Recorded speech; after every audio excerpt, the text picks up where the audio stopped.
All right, so calling to order Historic Landmarks Commission meeting for March 30th, 2022. So I think we'll start with a roll call. All right, thank you. This is Mary. I'll go ahead and take the roll call. So we have Chair Grumbine. Present. Vice Chair House is absent. And then we have Commissioner Butler. Here. Commissioner Dordan. Here. Commissioner Drury is absent at this time. Then we have Commissioner Lenvik. Present. Thank you. Commissioner Manuel. Here.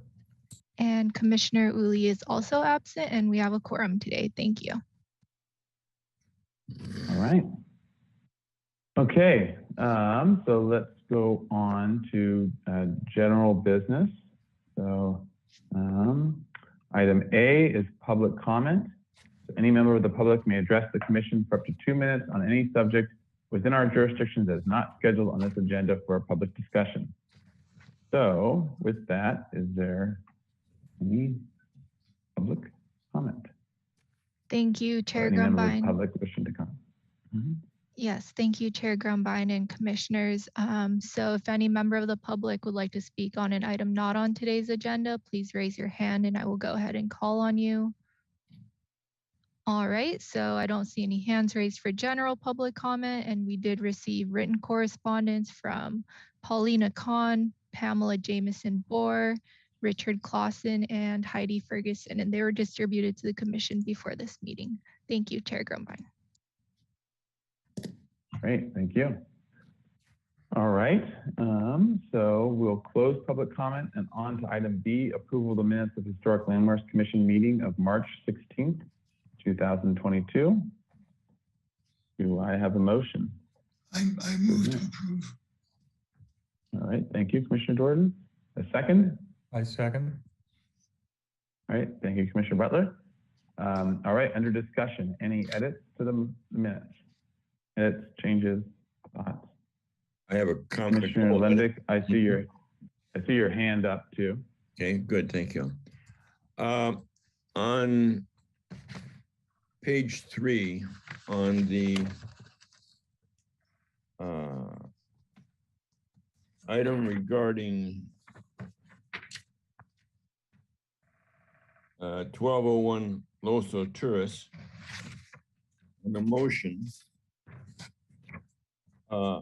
item 1 on the motion, it is not as concise as I believe the actual motion or discussion was. And I would like to offer the following, and I'll read it to you. Item 1, the commission would like to see more complete documentation adding by way of a building plan, of what additions have been made to adding the word the building, so that it is clear whether any alterations, removing the word future, any alterations have, adding the word have in where of lieu, affected the existing structure, period, deleting the balance. I believe that is more clear as to our intent as seeing a building plan, not necessarily a floor plan, but a building plan that clearly delineates what additions were made. On item 2. Okay, hold on, let's discuss that one first. And I watched most of the video, but I actually didn't get to the motion on it. So I know the discussion, it was getting close to the motion when I ran out of time. And I know I think you all were on it. So I'd be interested in what the other commissioners think about that that change. And I see where you're going with it, Commissioner Lenvik, based on what the conversations I saw happening. But I want other commissioners to weigh in on that, because Vice Chair House obviously isn't here having chaired that meeting. I'll read it again if it's... Commissioner Uli? No need to read it again, Commissioner Lenvik. I would agree. I think that was consistent with what the intent of the comment was, although there was some discussion about how future alterations would be considered. But I don't think it's really relevant in the designation process at the moment. Correct. Okay, and would you say that the main thing is the other main thing is whether that was the intent of the motion or not, not just whether it will be relevant, because I totally see where you're going with it and I agree, but whether the motion when we made it was trying to do that or not. I believe it was, as Commissioner Limvick has stated. Okay, great. Commissioner Dordan, My memory of the discussion is that we were asking for a building plan as part of the more complete documentation. So I am comfortable with the suggested revision. All right, thank you. Any other members want to weigh in on that? Yeah, I would Otherwise, support, it's sounding like. yeah, I would support this. I had a question about on the back of the building, what had been somewhat altered, whether that was actually original to the building or not. And then, so I think the way it's been rephrased addresses it with more precision. Okay. I would agree. Great. Thank you. Thank you all. Okay, sounds good. Per Commissioner Lenvick edit revision. All right, Commissioner Lenvick, you had something on item 2. Yes, although I think Mr. Butler had a comment to make. I saw his hand raised. No? Oh, wait. My comment Commissioner too. Butler, did you? Okay, my comment to Okay. 2 is I'll again, I think it's overly brief as to what our request was. So I'll read what I see as being a more complete motion for item 2. Provide I'm adding the word more detailed and accurate site plan, adding the words after plan showing all site improvements that has a north arrow and photo key so the commission can reference where the photographs are. So I've added the words more detailed and accurate and showing all site improvements. Otherwise, I believe the motion as it's currently written won't get us a plan that is going to satisfy us with regard to walls, steps, sandstone, so on and so forth. So I think it's important we correct this. I further add. Okay, okay, go ahead. I further add a sentence in item 2, provide complete photos of all elevations, which we did not see. So that's item 2. Okay, so under discussion with the others that were there, your thoughts on this, and I would ask as well, similarly for this item, that you weigh in on whether you think this is also whether this was the intent of what this part of the motion was, and making sure that we're not adding in additional things after the fact that we weren't saying before at the time. So other commissioners, Commissioner Dordan? My memory of the discussion was that we were requesting a site plan with, as the draft of the notes indicates, a north arrow, for example. But that request was motivated by the fact that we did not feel there was a site plan with the package, that it was I believe we referred to it as a site sketch. So my only comment would be, I don't know why we need to say a more detailed. I think a site plan is an adequate description of what we wanted. And we did not believe that the package we were looking at had an adequate site plan. Okay, other commissioner comments on it or thoughts on the question of those edits? Yeah, I think that actually is more reflective of the intent at the time. There was not really a site plan, it was a sketch. The way this reads now, they could take that sketch and throw an arrow on it and and satisfy item 2, which I don't think was the intent. Exactly. Okay. Any other thoughts? Okay, so it's sounding like most of you are in agreement with Commissioner Lenvick's edit. I believe that after reflecting on what Mr. Jordan has said, is that I would take the word more out of my additional words. So it would be provide a detailed and accurate site plan, Sure. because more infers that there was One. one that was not detailed and accurate. And Mr. Jordan is correct. It was only a sketch that was so brief, it was ridiculous. So that's the only comment. All right, any other? Okay, great, thank you. All right, any other comments for edits by anyone else? Chair, Commissioner Jordan? on the third item, verify and confirm. My question is, I guess, legalistic.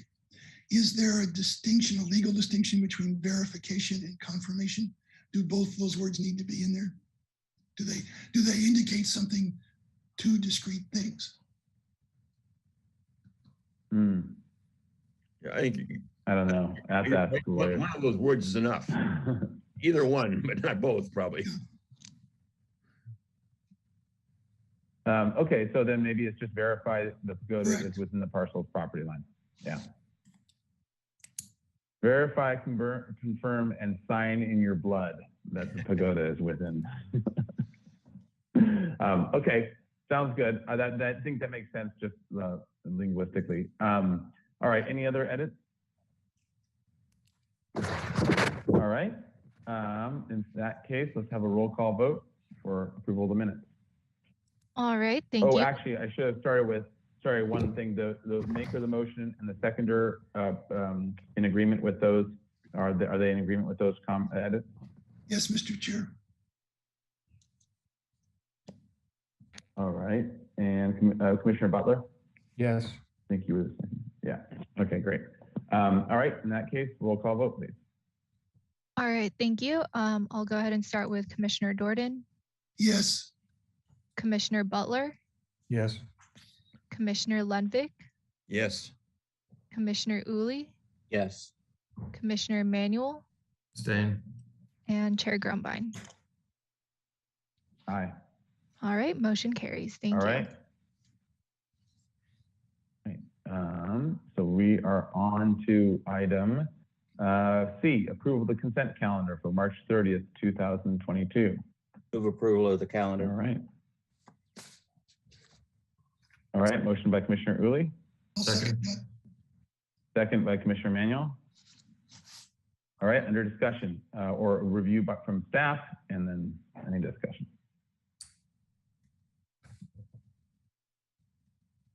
Sure. Item A was for 2151 Mission Ridge Road. The action was for project design approval and final approval with the project compatibility analysis findings and minor alterations for historic resources findings met.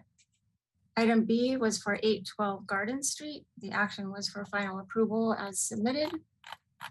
And item C was for 806 Orange Avenue. The action was for project design approval and final approval with project compatibility analysis findings and minor alterations for historic resources findings met. The reviewers were Commissioners Manuel and Uli. Great, thank you. And thank you, Commissioner Manuel and Uli for consent. And is there any other comments that you wanted to make, Commissioner Uli or Manuel? Only as a matter of record, we did approve all of those three. The action for each of those items was not reported, but they all did receive approval of the action requested. Gotcha. Okay. Thank you. All right. So any other discussion before we go to a vote on approval of the consent calendar? All right. Can we have a roll call vote? All right, I'll start with Commissioner Butler, Yes. Commissioner Lundvik, Yes. Commissioner Uli, Yes. Commissioner Manuel, Yes. Commissioner Jordan, Yes, and Chair Grumbine. Aye. Right, motion carries. All right. We are on to item D, announcements, requests by applicants for continuances and withdrawals, future agenda items, and appeals. Any announcements, etc.?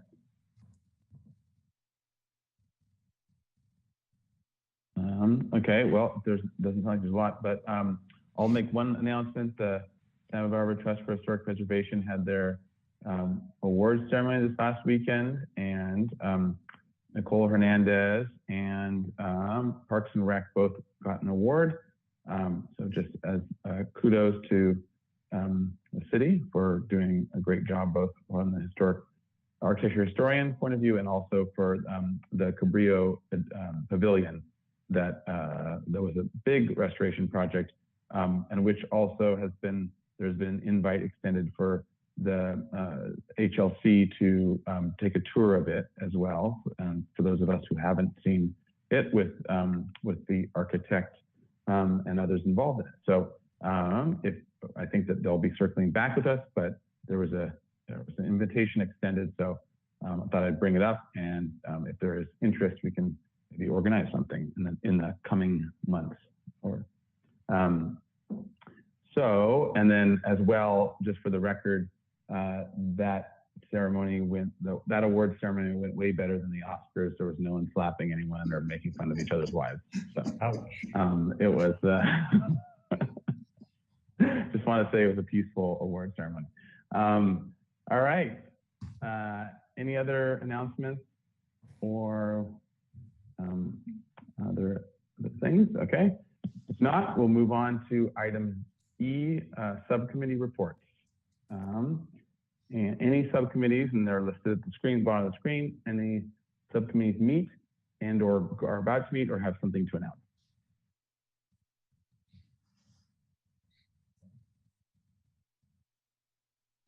All right, we're keeping it moving. That's great. And so I think with that, we're going to be moving on to our items. We'll keep things moving today in the hopes that we'll have get everyone out of here for our last, I forgot to announce, this is our last Zoom meeting. So we're going to have to actually, deal with each other in person after this, which is going to be really weird and awkward. I haven't seen you guys for a couple of years, or some of you. So then our next meeting, and I think after this Friday, all the city meetings are going back to in person for the most part. And so we'll keep everything moving and see where we can go today. So let's start with item 1. And I think time-wise, I just want to do a time check to make sure that we are okay. And we're not too far ahead. 1:45, yeah. We're actually a little bit behind. Okay, we're good. Okay. All right, great. So item 1 is project design approval and final approval for 931 Anacapa Street. This is a project located in El Pueblo Viejo and is adjacent to El Castillo building that was constructed in 1926 and is listed as on the historic resources inventory and contributes to the historic significance of the district. The project proposes demolition of existing stone wall and construction of a new CMU wall finished with a stone veneer to facilitate the widening of an ADA ramp to meet current accessibility standards. Project includes the installation of new permeable pavers and the removal of a curb in the parking lot. Project design approval and final approval are requested. Project compatibility findings are required. Project was last reviewed on consent and continued to the full commission March 16th, 2022. All right. So with that, is the applicant here? Yes, I promoted, let's see. Hand raised, I'm going to promote Mr. Thompson. Let's see, Mr. Ta. You may have to click on your end to get back in as a panelist. Let's see.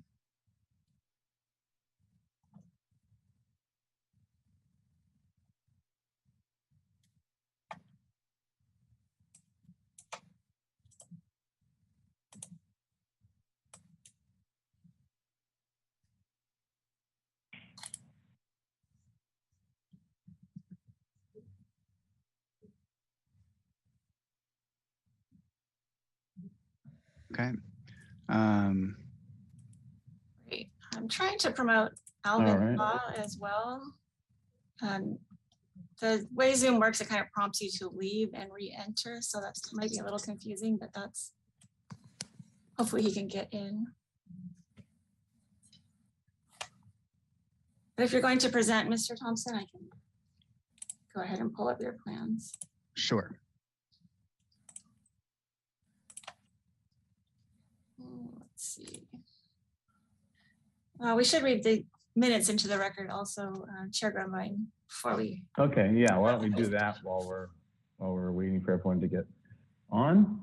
Okay, so it was continued, let's see. So continued 2 weeks to the full commission with comments. 1, provide a landscape plan showing plants proposed. 2, the commission is uncomfortable with the change to stucco on the sidewalk underneath the ramp. 3, the commission is uncomfortable with the removal of the stone wall between the drive aisle and the building.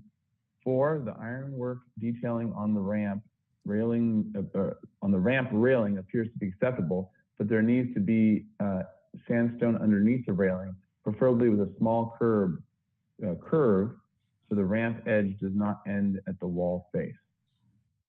5, the existing planter currently without plants needs a landscaping plan to call out the plantings put there.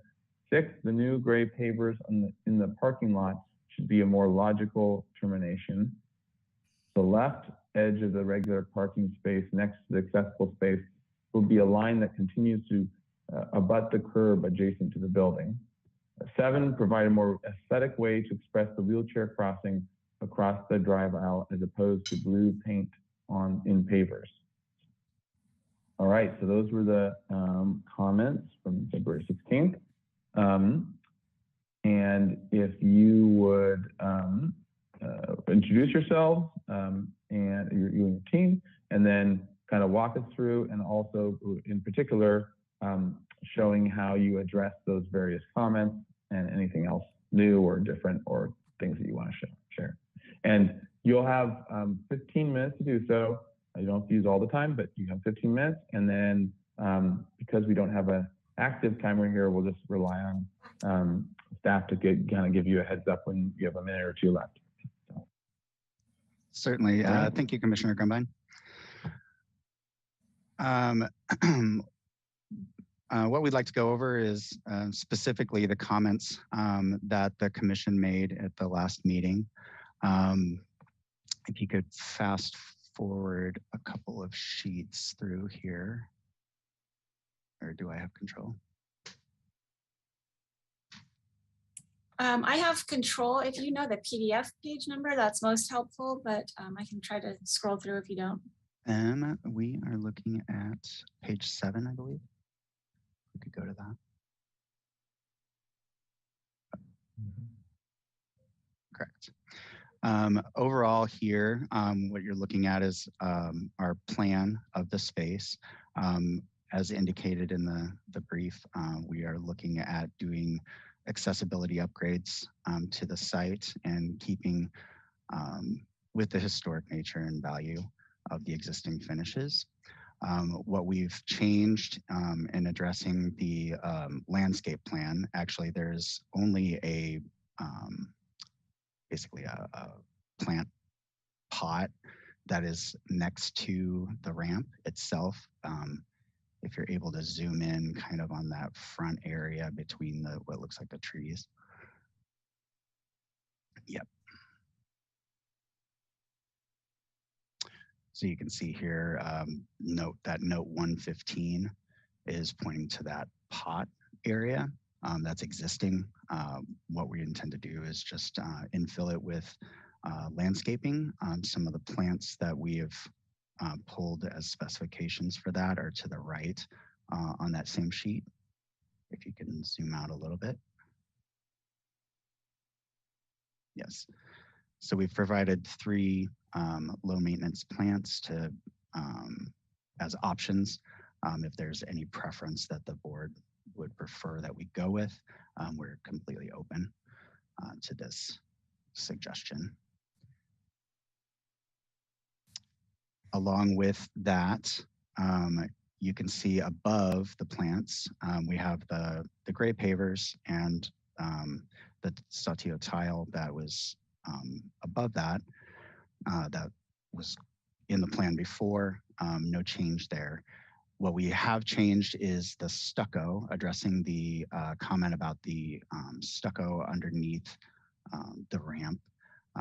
We have found a stone replacement that's an identical spec to the existing stone. And we intend to use the same in the same installation pattern on the area that is below the ramp on the existing, where the existing wall is currently that we're removing. That I believe addresses number 4.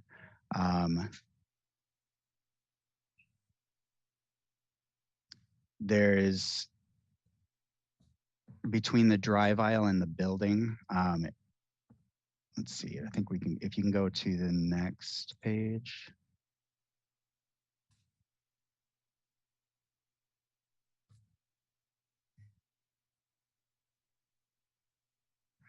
You can see the elevation here. We're indicating that the stone is applied below the railing, the new railing that we're adding that matches the existing style.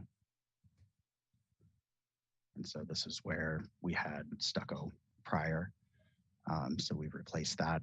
It's complete with stone on all sides around up to the top level. So there's basically the same look throughout when you visually look at this elevation.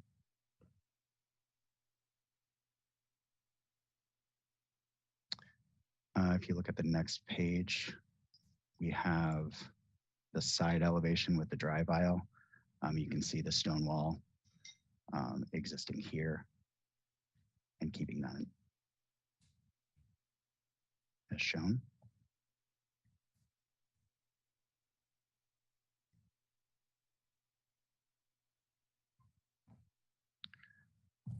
Going back to the plan sheet, a couple 2 pages back. To address where the line of the gray pavers hits, you can see kind of that, that speckle area there at the top. We've adjusted the line to align with the parking stall line, so there's a cleaner appearance. And you can see how that intersects there. So we've changed that from based on the comments from the last review.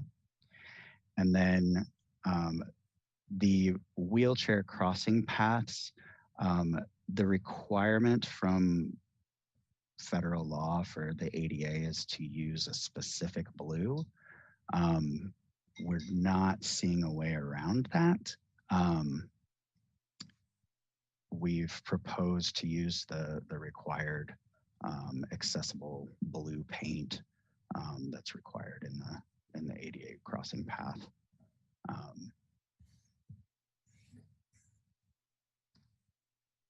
There is an alternate to use white, I believe in the code as well. We can do a white in the striping on the insides, but it does require it to be a specific color in the code. And I believe that is all of our comments that have changed since the last review. Everything else is the same from our previous submittal. Okay, and considering that this was at consent before, can you walk through the rest of the project as well and just kind of just call out things as you go, because you do have some time here, so Sure. The rest of your sheets. Sure. So our main concern is adding accessibility to the building for patrons. And with that, we're bringing up this section of the building, adding doing the correct ADA stalls, parking stalls in the parking area, and then providing that ADA path to the front of the building. With that, there is an existing ramp and sidewalk that currently exists, but it is not compliant with the accessibility standards. So in order to do that, to get the correct width, we need to remove, currently there's an existing stone wall that abuts the side of the ramp itself. And to get that accessible width that's required, we're needing to take that wall out and then replace it with something that's thinner than the width that currently exists. So we're adding a new wall, or excuse me, basically a ramp with a new railing across it. Also gives a little bit more openness so that you can see through to any like children or anything running out that might run out into the parking lot or anything like that. So you can have a little more visual ability than what the current wall has. These are the main items. There's, we're not really doing anything else to the rest of the site or the building. So our main features are really this accessible parking and then adding the accessible route to the front doors. Sounds good. And then can you just keep flipping through and just point out anything else that on the Sure thing.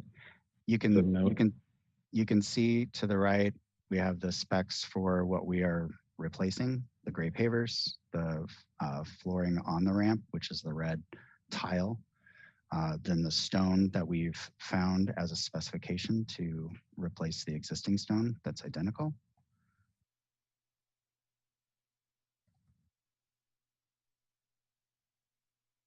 And you can see the photos to the right are actual photos from the site of what the existing conditions show. You go to the next sheet.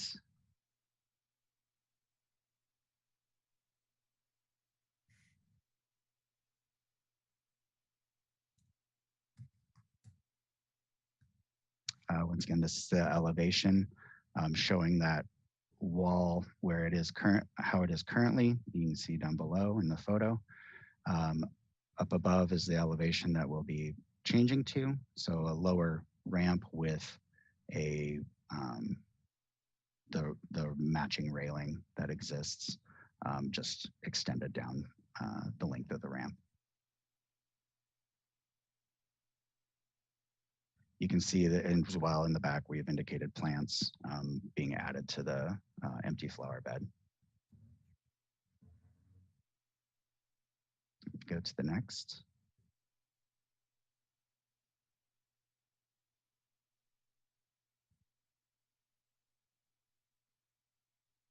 Turning the corner on the building, you can see where we're taking out a portion of the wall to add in the new entrance for the ramp from the parking. So this is going to give, we're going to keep the existing wall, but we're just adding a new entrance way in to get to the ramp, a cut through of the existing wall.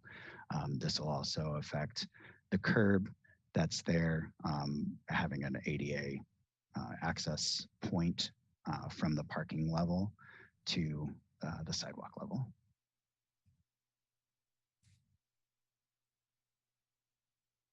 Go to the next.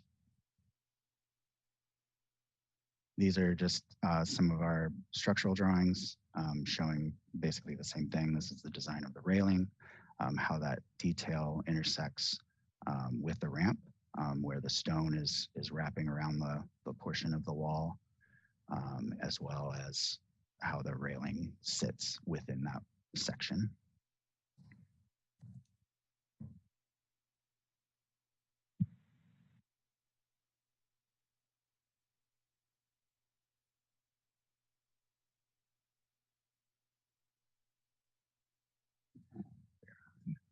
And I believe the rest of the ones are probably not of interest.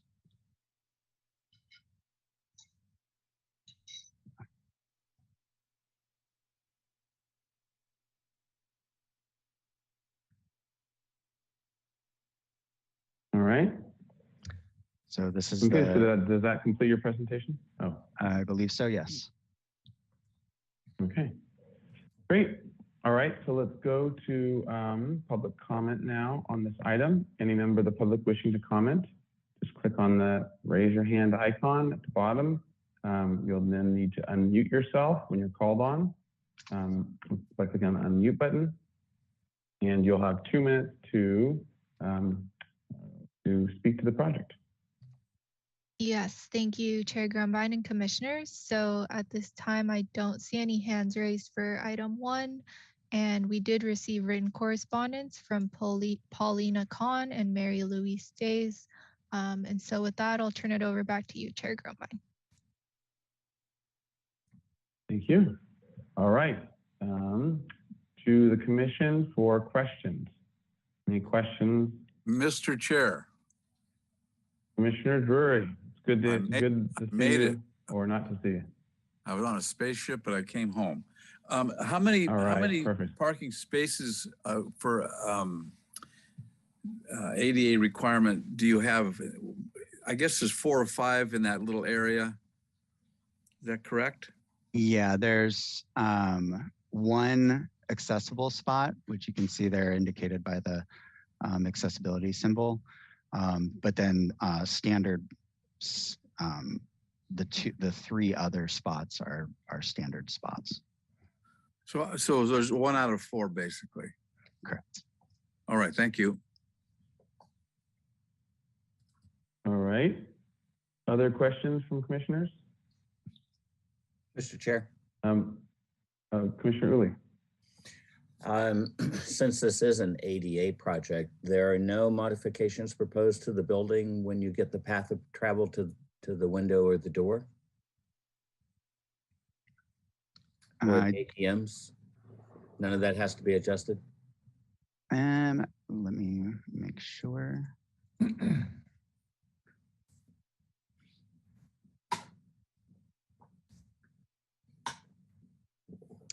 We are, I apologize, we are installing new ADA accessible height ATM. That's the Note 107.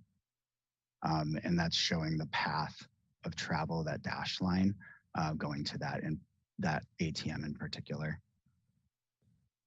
Yeah, so there are, thank you. There are walk-up windows that that little hand is pointing to. There are 3 of them there. And then the ATMs are up the ramp and up the stairs on the side facing Anacapa Street. So you've got to adjust the height of one ATM, but the walk-up windows are okay?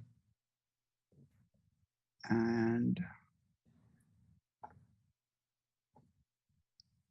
I'm sorry, that's the 107 is the walk-up window. And that's the one that, if you look at what Note 107 is on the right there, it's a new walk-up teller transaction. We're holding that at 34 inches to the height with 36 inches wide as the accessible walk-up teller transaction. Sorry, I was confused on those. That's all right. I didn't see any detailing about that, but would you make it clear that you're just simply going to match the existing finishes that the current walk-up window is? You're just going to lower it down to the ADA requirement, correct? Correct, yes.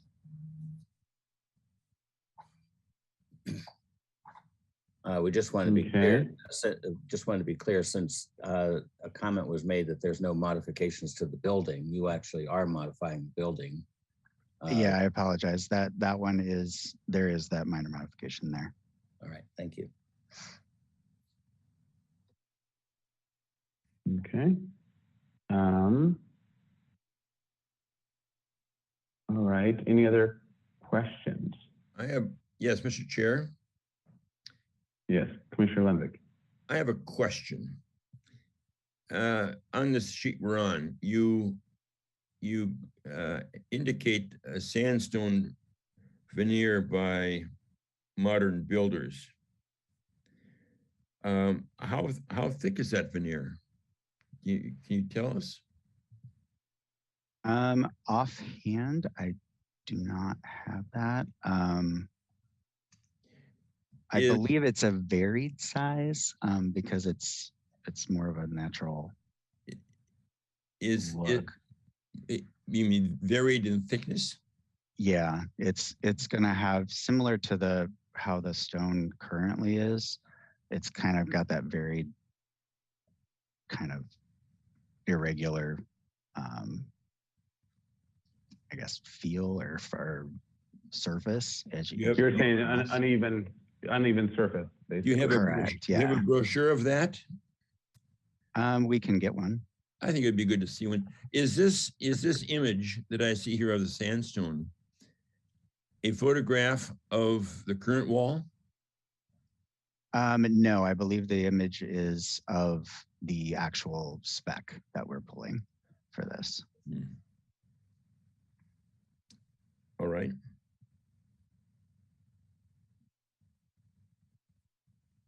Okay, any other questions? No. Okay, yes, I had a, yes, I okay, have Commissioner one. Lembeck.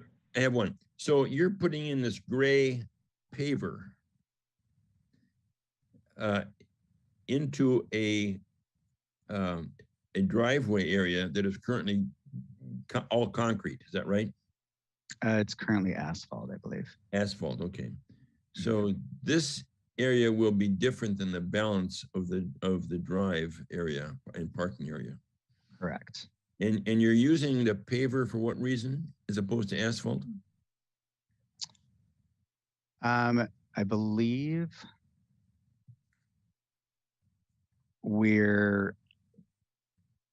this may have been a comment from earlier. I'm not sure exactly the delineation between why the pavers themselves. I believe it's to fit in with the area a little bit better than just asphalt drive. All right. These are also permeable pavers, so it's gonna cut down on the rainwater.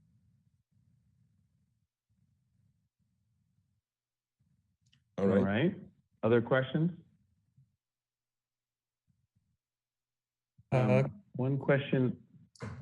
Oh, go ahead, Commissioner Butler. So on that topic, so what it suggests is that the driveway, majority of the driveway will be asphalt. This section will be the gray pavers, correct?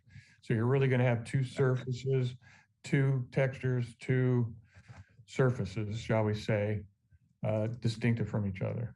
Is that correct? Correct, yeah, where it's showing the line Right. angled there at that one stall, at that first regular stall. Okay, thank you. All right. And I don't have it offhand, but is there, we pull back up the minutes from the consent calendar real fast. I just want to, we'll check two things.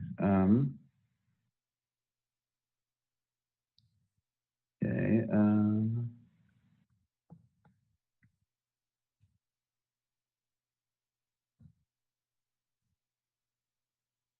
Okay, so then in this comment, the new gray pavers in the parking lot should have a more logical termination.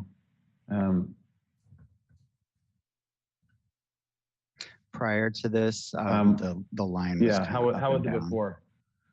Yeah, on Okay. that plan, we had it going kind of straight up and down in the parking lot, so it was commented to have it turn and angle Oh, with gotcha. the Okay. line of the parking I see. instead of cutting through a I parking see. space. Yeah. Got it. Okay. Thank you. Okay, and then I have a question regarding, so the planting plan can you zoom in and is it just a pot thing or what was the, can you? Yeah, you can see Yeah, it the actually. sap planter there. Yeah, it's that planter that's right there that note 115 is pointing to. Yeah. It actually, you can see it in the photos up to the right. It's just an empty planter that's in a Gotcha. stone veneer. It's actually a little bit more over. That's fair. Okay. Yeah. Okay, great. Okay, so then my next question was, can you go to the elevations with the wrought iron and then zoom into the wrought iron? Yeah, that's the proposed, good. Okay, so here, is there going to need to be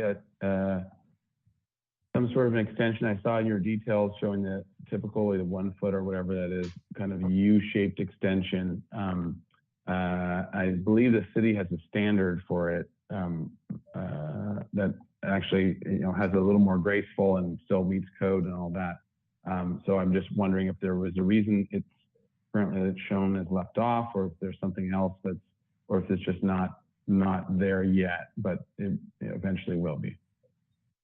The intent I think would, in your detailed drawings, you're showing like a standard modern, box out, something like that, which is just a sort of a standard detail. Looks like it's in there, but I'm assuming that's going to a Santa Barbara wrought iron standard at some point. Correct. Yes. The intent is to have the standards for the wrought iron. Okay. All right. More clearly about that. Yeah.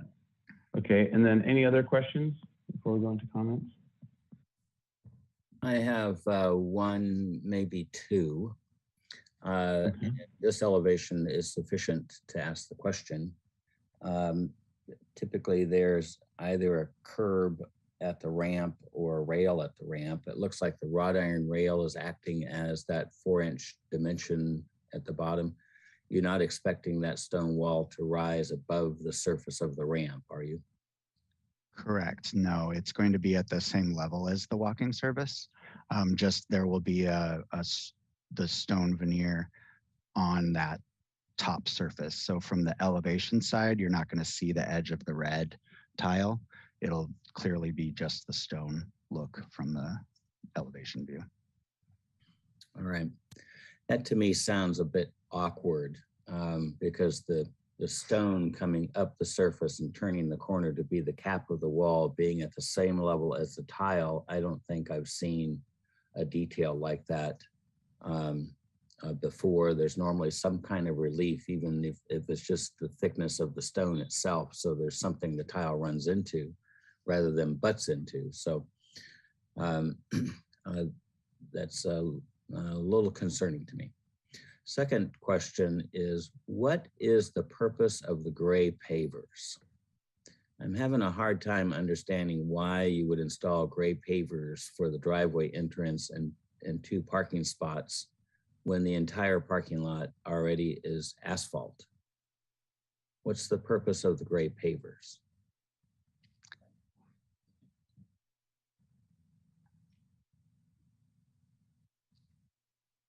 I believe partially it's to have a more gripping surface to get to your ADA area. With the current asphalt, you have water collection and whatnot. With the pavers themselves, they're porous, so the water is going to go through. Cut downing on the surface, giving it more of a grip for surface to be able to travel to the ramp itself from the parking stall.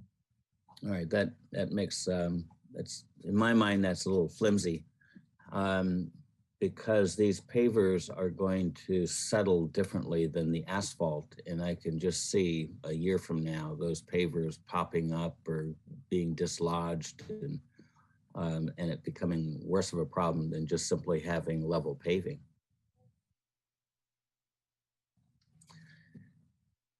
That folded into a comment. I'm sorry about that. Okay. It eased right in there, didn't it? All right. Any other questions? We'll fold into comments in a minute. Yeah, I have a question Lenvick. again. Let's go to the next sheet where the elevation of this Yeah, and zoom in on that handrail elevation right there. Yeah.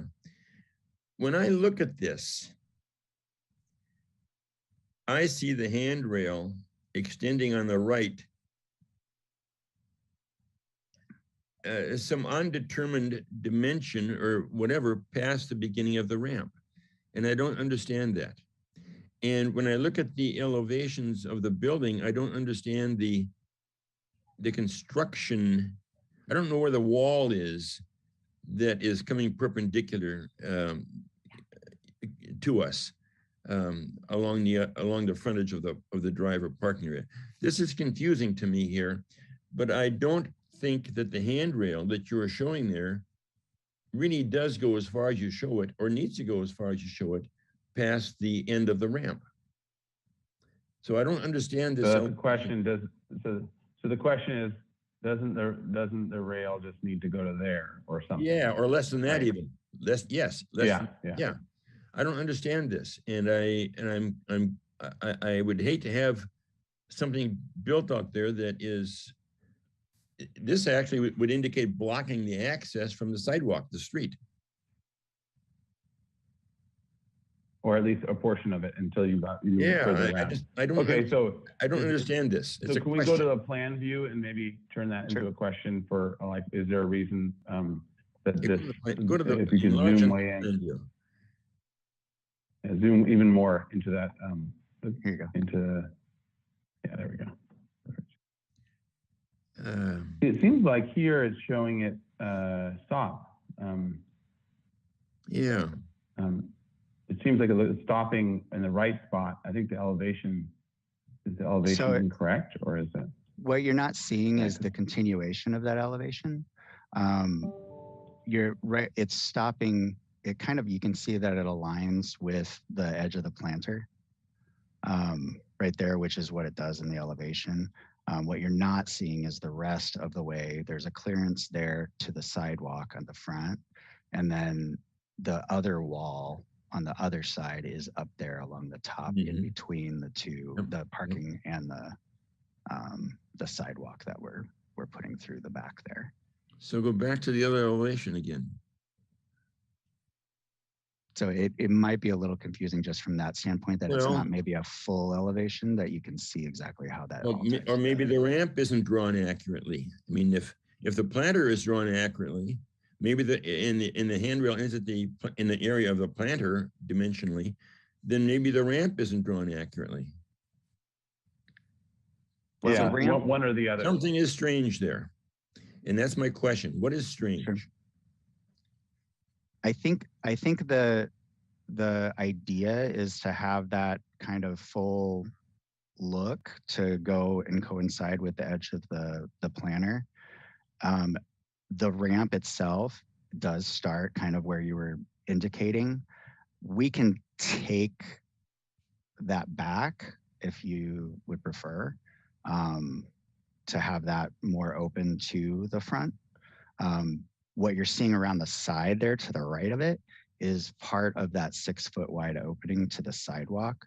So it is kind of at the same level. If you would prefer, we could pull that back though and have that wider. Well, I only prefer it to, whatever is drawn to be accurate. And when we go out and see this, when it's constructed, to be what is shown to us. That's what my concern is.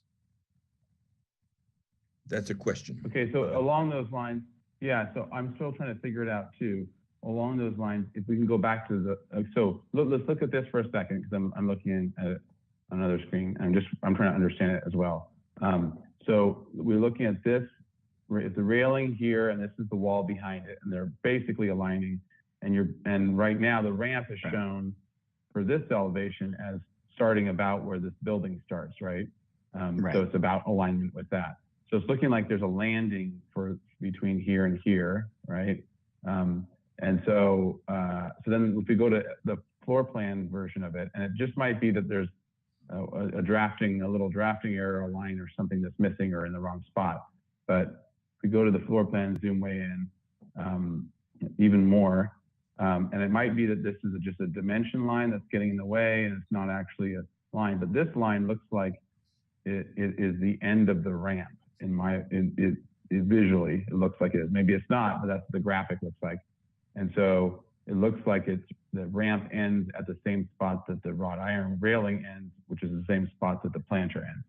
So I think that's the confusing part for me at least, and I think probably Commissioner Lenvik as well, is which one's correct? Is it the floor plan or the elevations, or is this just some other graphic thing that's being shown that's just messing us up? So is that right? Is that a good summary, Commissioner Lenvik? Yes, it is. Thank you. Mhm. Okay. All right. So that's what I think where the question goes is which is the accurate one. And there's a simple answer. Great. If it's you need to go and check which one is the correct one, then that's fine too. Mr. Chair, I think your diagnosis is correct because the note that says 6 foot minimum clearance is the 72 inches required past the landing of the ramp. That is the landing area required. So that line that looks like it's graphical is the end of the ramp. Yep. Okay. Okay. So does that make sense to the applicant for like what the discrepancy is that we're seeing? Yes, we can look at the elevation again and make sure that it's clarify that. clear. Okay, great. All right, so is there any other questions we have from the commission?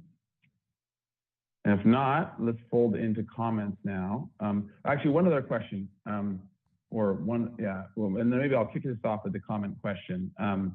If we can go to the elevations, because that is the elevations that show, there we go, zoom, and if you could zoom in on the teller and that whole building, but the teller portion especially. So, and this got brought up by Commissioner Uli, I just want to confirm this. So what you're saying is this teller piece is being dropped down to like here or something, right?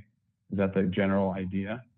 Or is it going to be this whole thing and that's going to get dropped down to there?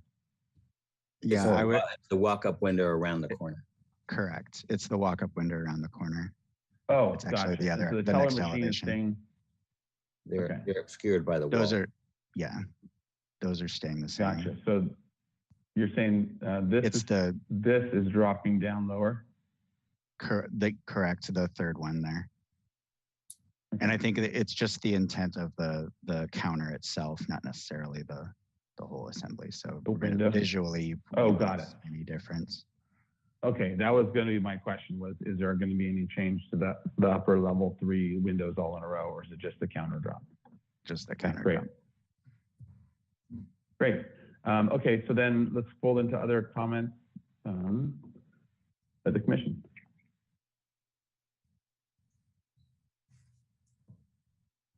Well, Not all at once. yeah. Why don't we start with discussing the and so one of the things that was brought up was the comments that was made before was the blue paint, and then it sounds like I guess the other option is white. Those are our 2 options right now that have been approved ADA colors. Is that correct to the applicant? Correct.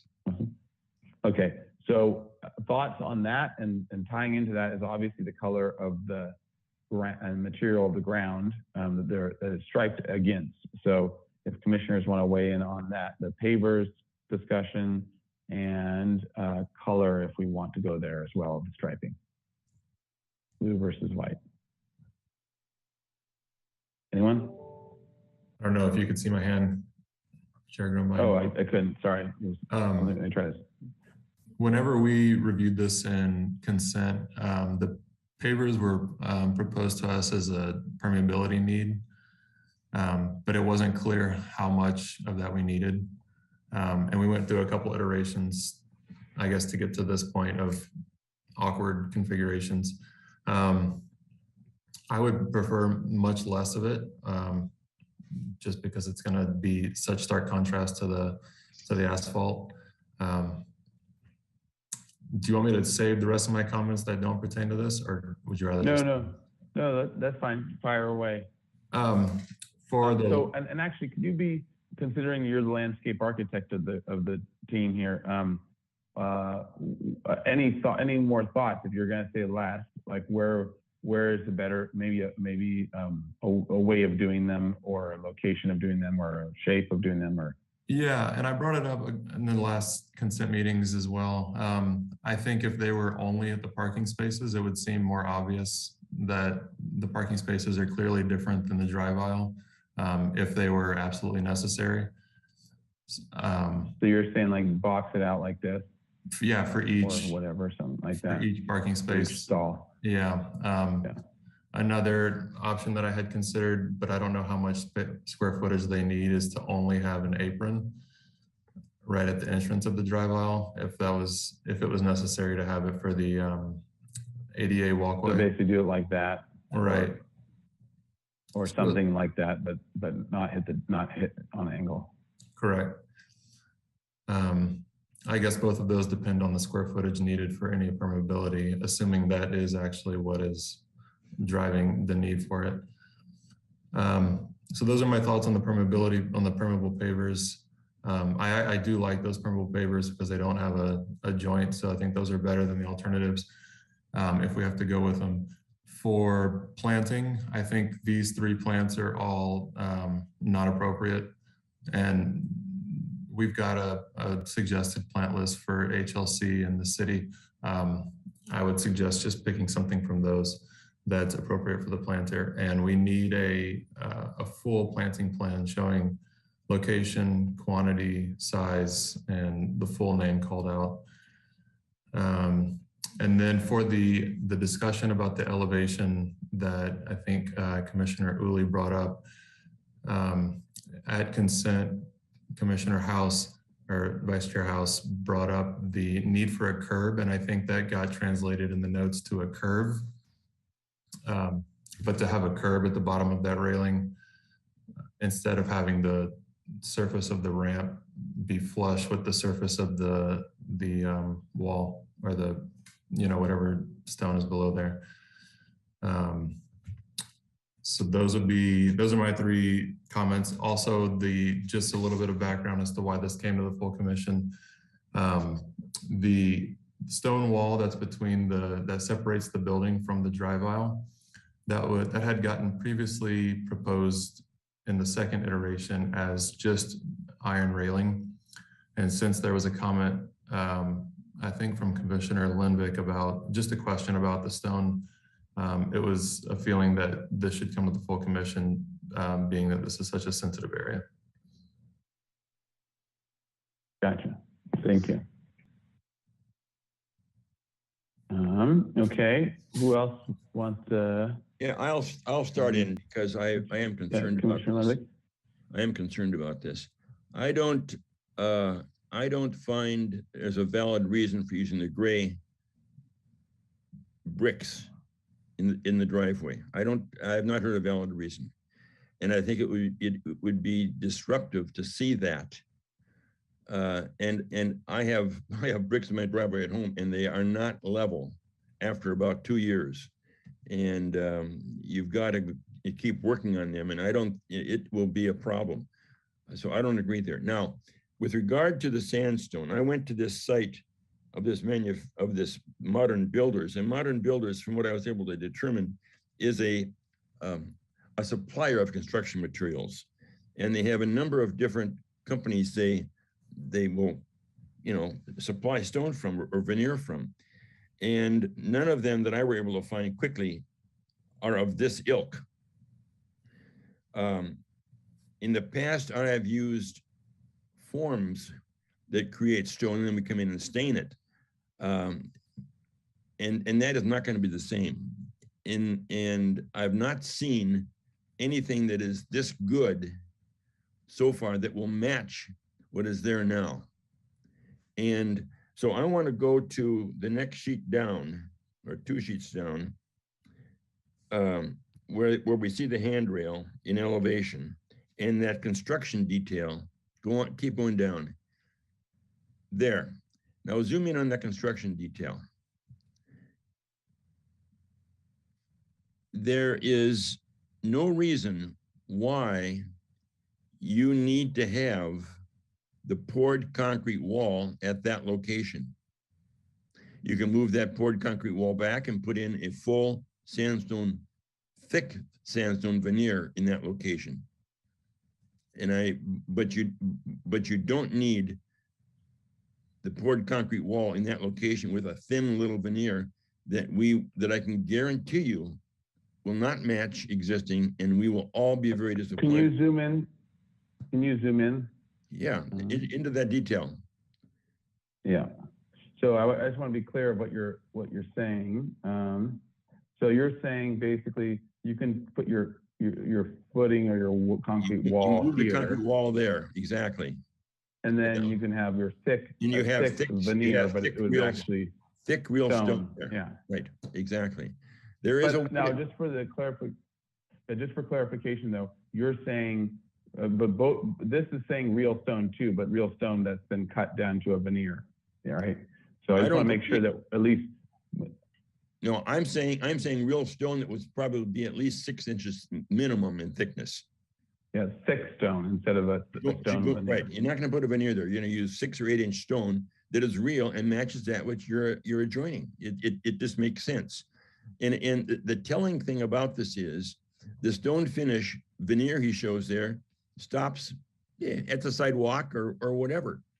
And maybe it touches the sidewalk, maybe it doesn't. And it is going to look like phony stuff when you're done. So there's got to be a way to get real stone of real thickness in this location. I've done it in the past myself, and I know it works. Now, when you go and look at the other elevation by the driveway,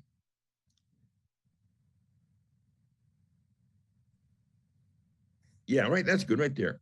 So look at that, they're cutting that new opening there. Zoom into that area, zoom into there.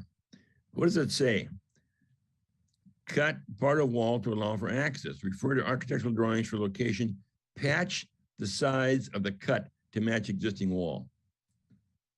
That is not what works. You're gonna have to cut that wall back a significant, a foot or more, and you're gonna have to rebuild the end of that wall so it wraps around properly. But you can't do a saw cut and then kind of, patch or whatever on the edge. It's not gonna work.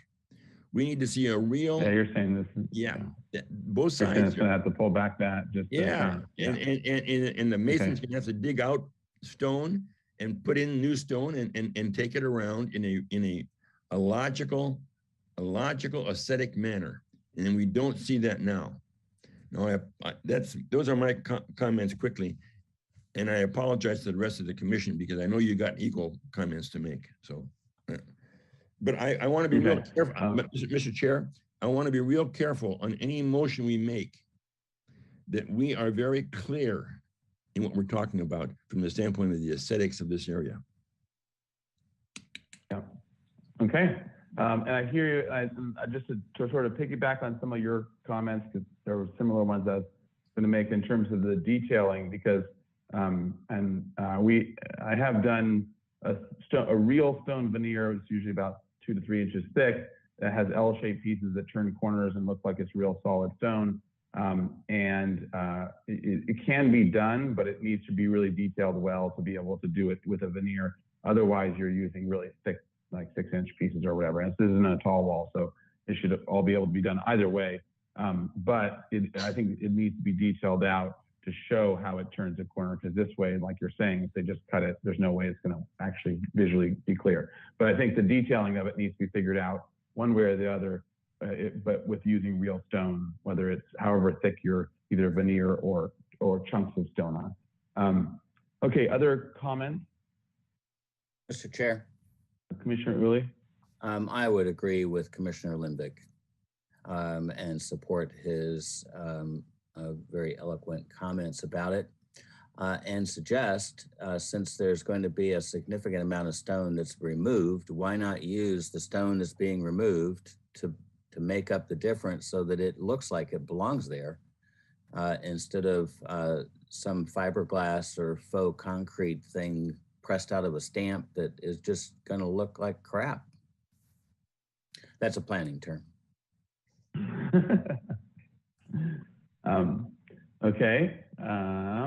Mr. Commissioner, Mr. Chairman? Yes, Commissioner Butler.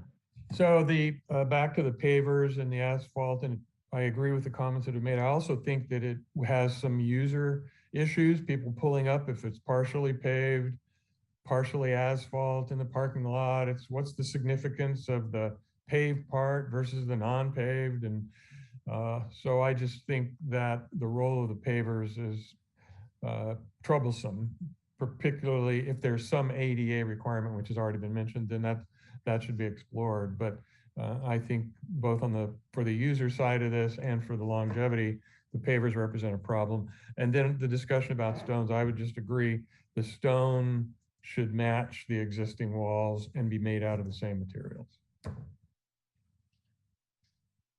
Mr. Chair, I agree with the paver comments. I'm hard pressed to figure out why there is a permeability requirement on a project that doesn't have, other than replacing the pavers, it doesn't seem to have a stormwater requirement. I mean, the square footage is so minimal. There's plenty of planters already on the property that could just simply be enhanced or updated or whatever to increase that.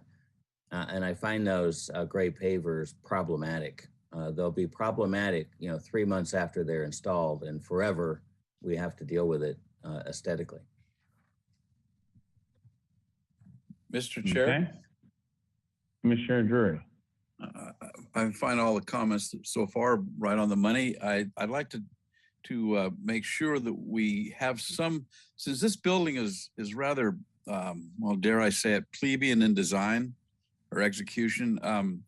I'd like to see any opportunity we have to provide proper embellishments, and I think really the only place is the railings. So I'd like to see some, not an intent, but actually a plan that shows us how the railing ends toward the parking lot, and something with a little more poetry than what's being proposed at the moment. Thank you. Okay. Any other comments? Okay. All right. If not, I'll attempt to summarize the comments. So let's see. So regarding the pavers, the commission was both questioning the need for using them and if they are needed for stormwater or for some other purpose, for the amount that they can be limited to and the areas that they can be limited to, with one idea being the parking stalls or the apron if absolutely necessary. But the preference would be for them not to be used as they visually break up add additional material and visually break up the parking lot even more than it already exists. So that's one. The plantings as proposed are not acceptable, but the suggestion was made to look at the approved HLC planting plants and pick from there as a way of making sure that they fit within the EPV. I think I missed part of this comment, but it was the name and size of something called out. Was that of the plants, or what was the? Yeah, it was the plants. Commissioner Manuel. Names, Okay. sizes, quantity, and location. Oh, quantity, that's it too. Okay, great. So all of that called out on the drawings as well. And then let's go to the elevation with the detail of the curb and wrought iron. Right.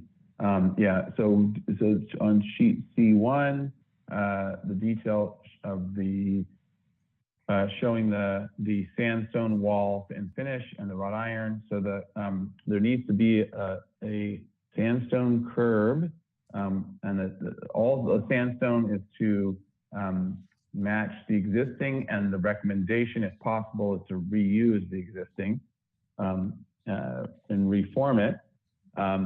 And it needs to look like authentic stone construction and match the existing authentic stone construction look. And so for one of these details is the curb, meaning a curb below the wrought iron that goes above, rises above the tile on the ramp adjacent to it by at least, and I think Commissioner Uli commented, at least the thickness of the veneer. So we'll just name it. Let's just say at least 3 inches above the tile ramp. And then detailing of the stone needs to be shown to show how it's going to look authentically like thick stone, depending on the condition and wherever the condition of stone is changing. So whether it's the opening of the walls or the curb and ramp or any other condition where the stone is being changed or new, show how it's going to look authentic and how that's going to be detailed.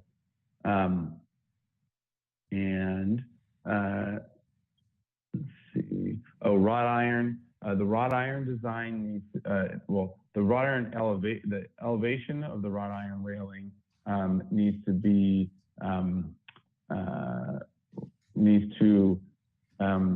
coincide with the floor plan. So if the floor plan and the elevations need to be reconciled so that they are both showing the same thing.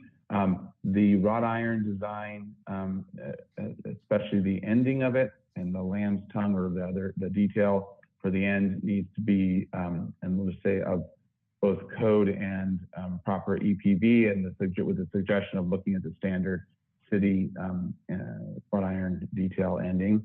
And then additional details for the wrought iron, including the size of the pickets and the supports need to be shown and called out. And then the elevation of the a window or an elevation of it needs to be called out, showing how the accessibility window is, where it is going to be in exactly, an elevation on sheet. Which sheet is that? Sheet C1. It seems like the other one was, oh yeah, it is, yeah, they're both the same sheet. Okay, so on C1 as well. And then, or on 13.2 elevation 1. That's right, that's a new building elevation. And maybe show it, but dash it or show in some way that indicates that where the work is being done. And then, is there any other, that's I think all the details or all the comments that I have. Any other comments to add to that? Okay, seeing none, would anyone like to make a motion with those comments? And this would be for an indefinite continuance, or would it be for a 2-week continuance? I guess to the applicant, what is your preference? I believe it would be the shortest amount of time that we can do to have it re-reviewed. Okay, so it would be a 2-week continuance. Ms. Burkhart, is that? Yeah, thank you. I just want to open? make sure it is available. I just want to make sure the applicant knows I would need the plans next week pretty early in order to have time to review them before getting them on that agenda. Okay. Understood. Right. Okay, Commissioner Butler, is that you raising your hand or no? I'm sorry, say again? I wasn't sure if you were raising your hand or not. I just caught a No, flash sorry. out of the corner of my eye. Thank Okay. you. Okay, so would anyone like to make a motion for a 2-week continuance with those comments? So moved. All right, Commissioner Uli. Second? Second? Commissioner Butler. Okay, under discussion, any discussion? All right, can we have a roll call vote, please? All right, thank you. I'll go ahead and start with Commissioner Butler, Yes. Commissioner Lundvik, Yes. Commissioner Uli, Yes. Commissioner Manuel, Yes. Commissioner Jordan, Yes, Commissioner Drury, Yes. and Chair Grumbine. Aye. All right, motion carries. Thank you. All right, thank you. All right, we are on to item 2, 524 Chapala Street. All right, so this is for project design approval and final approval. This is proposal for a 323 square foot addition to an existing single-story commercial building located in El Pueblo Viejo Landmark District. Project includes renovation of the existing Chapala Street facade and landscape and hardscape improvements to the parking lot. Project design approval and final approval are requested. Project compatibility findings are required. Project was last reviewed on consent and continued to the full commission March 16th, 2022. All right, so with that, if we could have the applicant here. And in the meantime, Commissioner Drury, it's great to see you. I don't know if I've seen you for a while. So. No, it's not. I made a mistake. I pressed some button. I don't know how I got my mug on in front of you guys. I apologize. All right. So with that, we'll jump into the comments from the consent calendar. So this was, let's see, the following individuals spoke for public comment. This was by Ronald Zonin and Cindy Silverman. And then correspondence from Michael J. Paskin was acknowledged. And then the motion was continue indefinitely to the full commission with the following comments, if we can scroll down. Okay. 1, the general landscape in the front is a large improvement, and the commission is very supportive of the improvements to the property and bringing the property up to the standards of the ECB. That was 1. 2, the areas of the 3 parking spaces against the new pathway coming from the sidewalk shall be in-ground planting. 3, the planting against the building should have more height, and the applicant shall provide an elevation showing planting against the building. 4, the new in-ground planters in the parking lot should have trees, not necessarily canopy trees, but olive trees are acceptable. 5, the magnitude of the improvement to the facade are large, and the project is essentially a new building. Therefore, it is appropriate for the project to be reviewed by the full commission. 6, the commission has concerns about the appropriateness of suspended steel canopy and the appropriateness of mission revival style parapet. 7, if lighting is proposed, how the lighting on the show the lighting on the plans. 8, provide a section through the entry. And that was the motion. So with that, if the applicant is here, if they could introduce themselves and their team, and then walk us through the plans. You'll have 15 minutes to show the project, and also please focus on how make sure to answer how you address the different comments from the consent calendar from the last motion. So with that, welcome, and who all will be here from your team? Thank you. I'm Sam Maphis, the landscape architect for the project, and I think Jan Hockhauser just joined us. So he needs to be led into the meeting and his mic turned on, and he will be presenting as well. So the two of us are here. And yes, it looks like Mr. Hockhauser, you're unmuted, but if you could share your video. There we are. Okay, great. Thanks. Great. Good afternoon to everybody.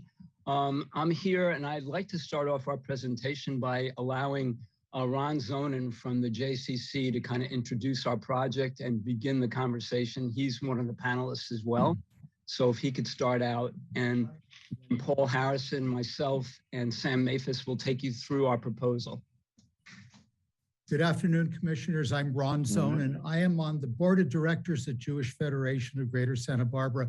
I joined the board 24 years ago, and the first year that I was on the board, we purchased this building, 524 Chapala. It was really quite an achievement for a modest-sized nonprofit. We have since then paid off the mortgage. The building is ours in its entirety. We are very proud of that fact. We began the process of raising the money to turn the building into a building that's frankly more representative of the area and frankly more beautiful. During the time that we've owned it, two of the buildings near us, one next door to us and one across the street, were built from scratch and are beautiful additions to our community. We would like our building to be as well a beautiful addition to our community. We've raised $1.8 million for this project, so it is funded. We have the ability to do so. We can't necessarily keep all of that money if we can't proceed expeditiously. So we're going to ask you to please approve our plans and do so as rapidly as we can, that we might be able to proceed with this project and be able to have a building for which we have the same level of pride in as we do the buildings that surround us. Thank you very much for your time. All right, thank you.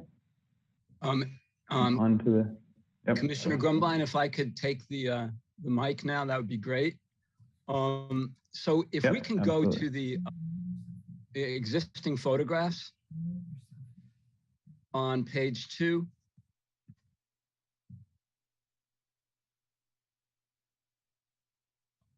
Okay, so you can see currently that this facility is kind of the old Smart and Final building. It's a split face block, 60s modernist building, and it's fronted by an asphalt parking lot with no pedestrian entries to the facility. And our project essentially is to reconfigure and re-envisage the frontage, the parking lot frontage, making it ADA compliant and a much more attractive space. We are talking about visualizing this as a plaza rather than a small parking area, so that in certain circumstances, it could have a pedestrian people use on special occasions. And then it would also be a forecourt to the entry to the building. And at the same time, the addition is rather limited in that depressed area next to the front entry. We are proposing to expand the existing kitchen facility and create a new secure airlock entry.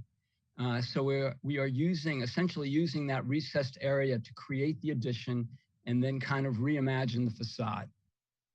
If we can go to the page A4.1 and A4.2.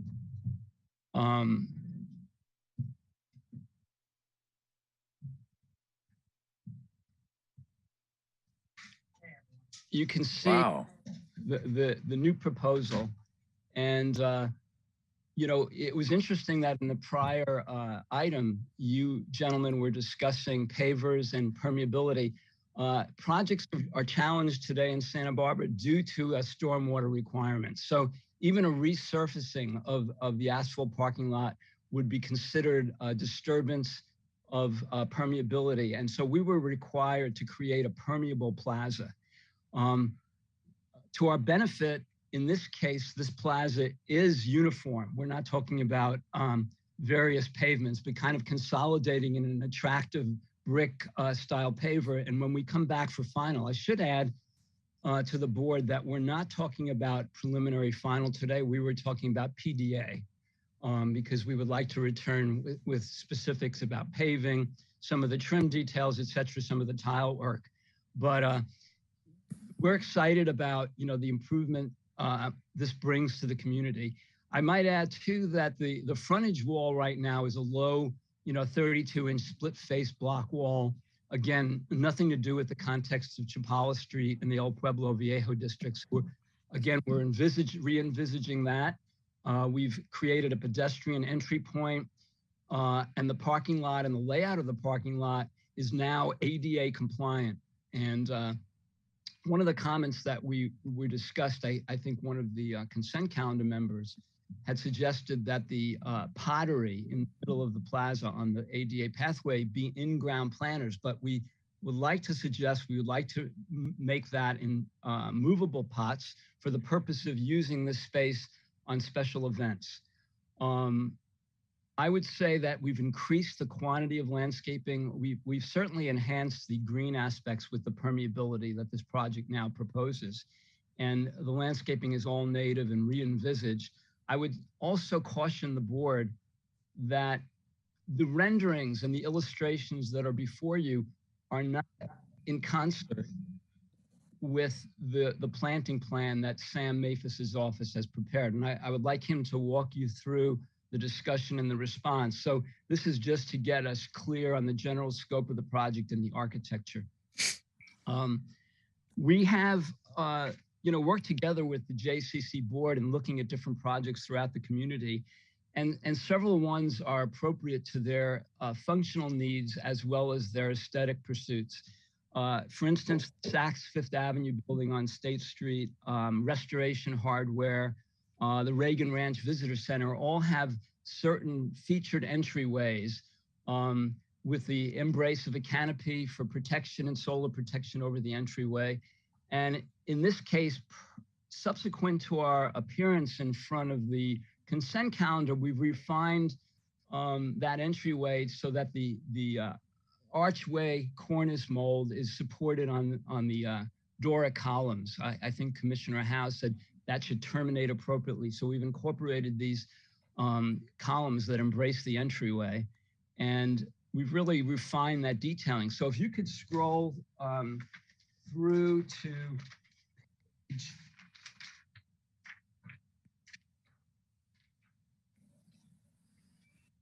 page A3.2, please. There you go. There's some typical cross sections where we're essentially maintaining the existing facade on either side of the entry and just articulating at that entry. And you can see how the cornice and crown mold works. I would suggest also that we look to other examples in the community, such as the Santa Barbara Train Depot, the old planning department on Chapala, the new public markets on Victoria Street, all embrace entryway with this soft mission-style pediment, which also is consistent with the guidelines where they ask for modulations of parapets and variations on the facade. So if we go back to our elevation, again on A4.2,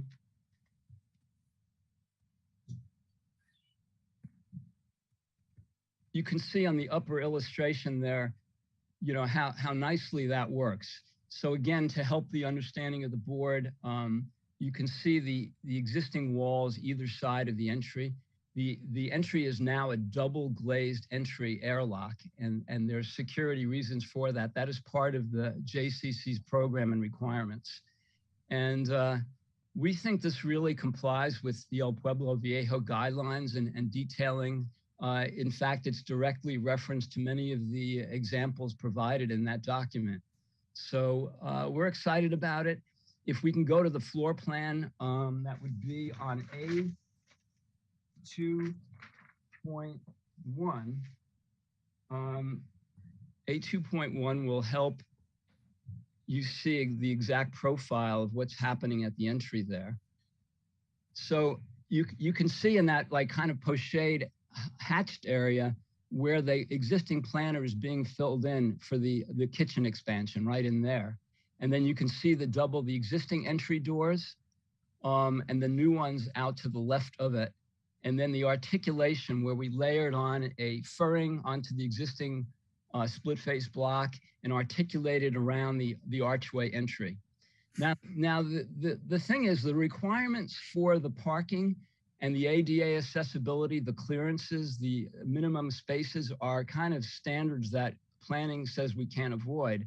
So we've really worked hard. If we can go to the landscape plan now, which is A4.L1 at the very end of the sheet.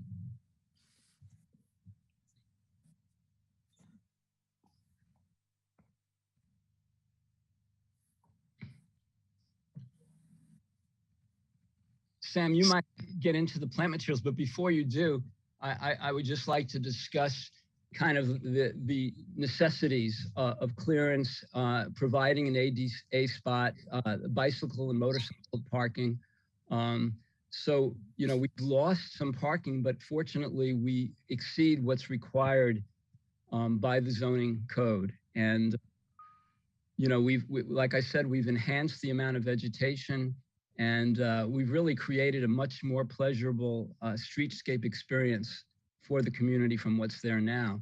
So we're hoping your board can quickly make the findings so that we can have a PDA and move on to more refined detailing and come back, because we would really like to, you know, as Ron Zonen said, push on with our working drawings and get back to the point where we could go for a building permit. So with that, I'll let Sam Maphis, you know, kind of introduce some thoughts about the planning. And then we would love to entertain your questions and comments and have an opportunity to reply after you're done. So thank you for the time. Yeah, thank you, Jan. So as you look at this landscape that surrounds what we really call an entry courtyard plaza, we really want the enhancement of the ground plane and the hardscape to be very much enriched with the need for the permeable paver. We were thinking of something like a Bellegarde Urbana in a sandstone, kind of native sandstone color.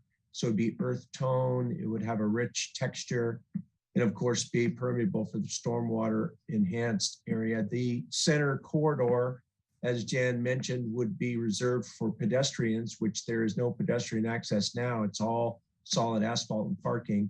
This would allow for ADA connection to the front door, and the pots and site furniture in the center, as Jan mentioned, is to kind of create a softness.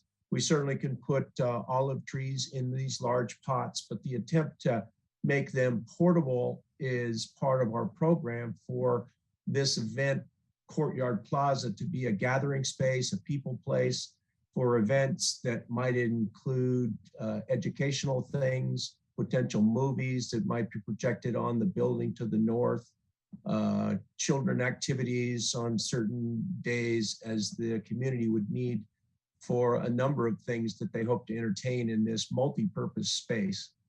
The landscaping enhancements really embellish and soften with additional canopy trees on the boundary. You see kind of the squiggly 5 trees in the middle area. Those are all going to be olive trees. They have a historic significance to the Jewish community. We can do a fruitless olive that I think really softens the building to north, softens the elevation, and starts to balance out the entry of the new center. We'd also like to use cordyline indivicia, which is something that is very typically used in the El Pueblo Viejo district against the wall for silhouetting, shadowing, and softening and buffering the architecture to the plaza. We'd also be using things like bird of paradise and other drought tolerant, colorful Mediterranean sustainable plantings throughout. The main theme is as you come in on Chapala, the main tree, of course, is the king palm. That king palm exists on the sidewalk. It also, along the street, it also exists inside the property in those planters. And one palm would be moved to create the ADA walkway, and we would move that, transplant that to the upper left corner, the northeast corner. So we kind of have the palm theme from the entry all the way into and close to the building. So those are beautiful and very vital and healthy trees that do align Chapala and are on our property now. So the attempt would be to save and very much respect those trees and use those trees in our entry design. We also have, luckily, a very nice jacaranda in the southwest corner.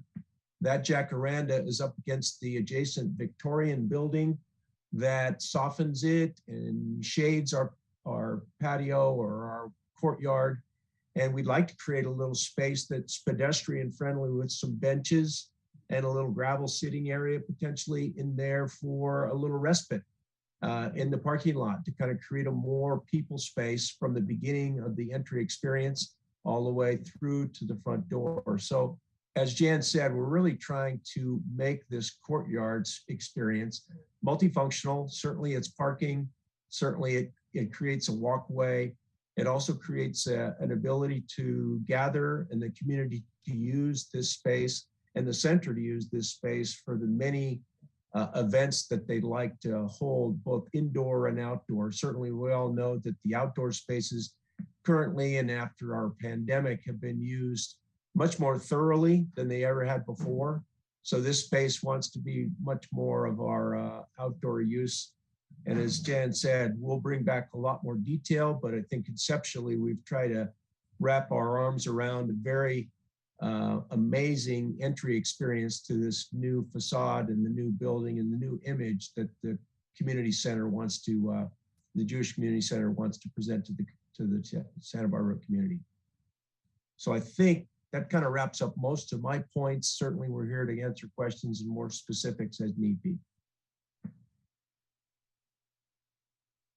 All right, great. So does any other, or I guess, does that conclude the whole presentation?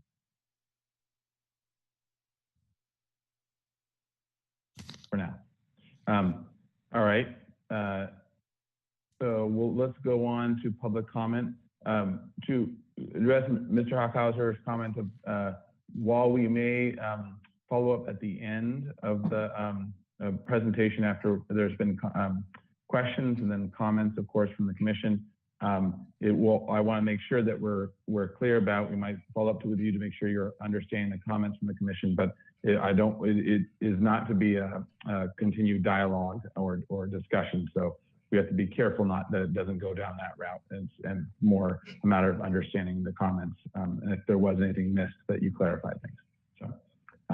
So with that, let's go to public comment. Any member of the public wishing to comment on this item, please click on the raise your hand icon, and then you'll be called on, and then when you are, please unmute yourself by clicking the unmute button, and then you'll have 2 minutes to comment on this item. Yes, thank you, Chair Grumbine and commissioners. So at this time, I don't see any hands raised for this item, and we did not receive any written correspondence. So with that, I'll turn it over back to you, Chair Grumbine. All right, thank you. All right, so to the commission for questions. Questions from the commission. Mr. Chair? Commissioner Butler. So one of the things that comes up, I'd be interested in, I'm sure you'll address this later, is lighting. I noticed in the presentation here on the facades, and in specific to the parking area, anything, nothing appears at this particular stage of development regarding what you're proposing or planning about lighting, whether that's over the main entrance or within the parking lot, et cetera. All right, to the. Should I answer that question, Yes, please. Yeah, so our intent is to come back with a specific lighting and lighting design plan. We do intend to have some lighting recessed into the, the recess of the cornice of the arch to kind of downlight at that point, and some bollards in the plaza area, but we haven't yet refined that to the degree where we're prepared to show that to you today. Okay, okay. Other questions?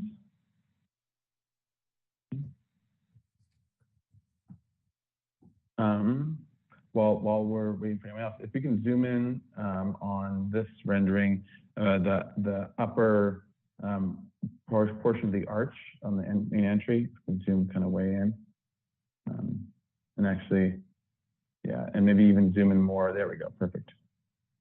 All right, so I guess the first question is, and two-part, is this the proposed thinking of the tile, and I guess it goes also to the tile on the right there with the opening. Is this the proposed tile design? And if so, how is this a El Pueblo Viejo tile design how does this work with it as an El Pueblo? Yeah, design? absolutely not. Absolutely not. We would like to come back with our proposed tile design. We love the idea of ceramic tile.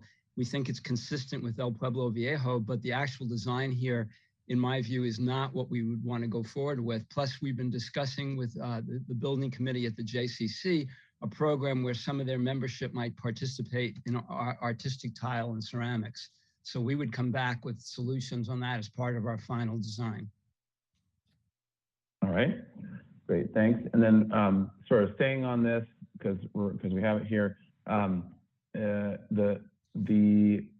you speak to the side door there on the right-hand side, and the thinking behind the molding, this sort of piece of entablature that you have at the very top, and that this whole it's very elongated. Is there a reason or precedent that you're looking at this opening in this way with, using a small piece of molding at the top, and then also, but not having anything on the side, and then also the proportion, the verticality of it? Was there a specific reason or thought for this design? So I might add, so in our evaluation of various permutations on the elevation, we thought that was a nice way to kind of relieve the longer length of the wall on that side of the main entry. Also, the fact that that is an important service entry for the kitchen. So there's some utility to that. And rather than accentuate it too much by having that cornice fold down to the sides or make it too small, we felt this serves the proportions on the whole facade better. And again, the opportunity to kind of embellish it with some El Pueblo Viejo consistent tile work we thought would be appreciated and enjoyed as one perceives the building. All right. And then the canopy, the steel canopy over the door, were there specific examples you were looking at that have also done this?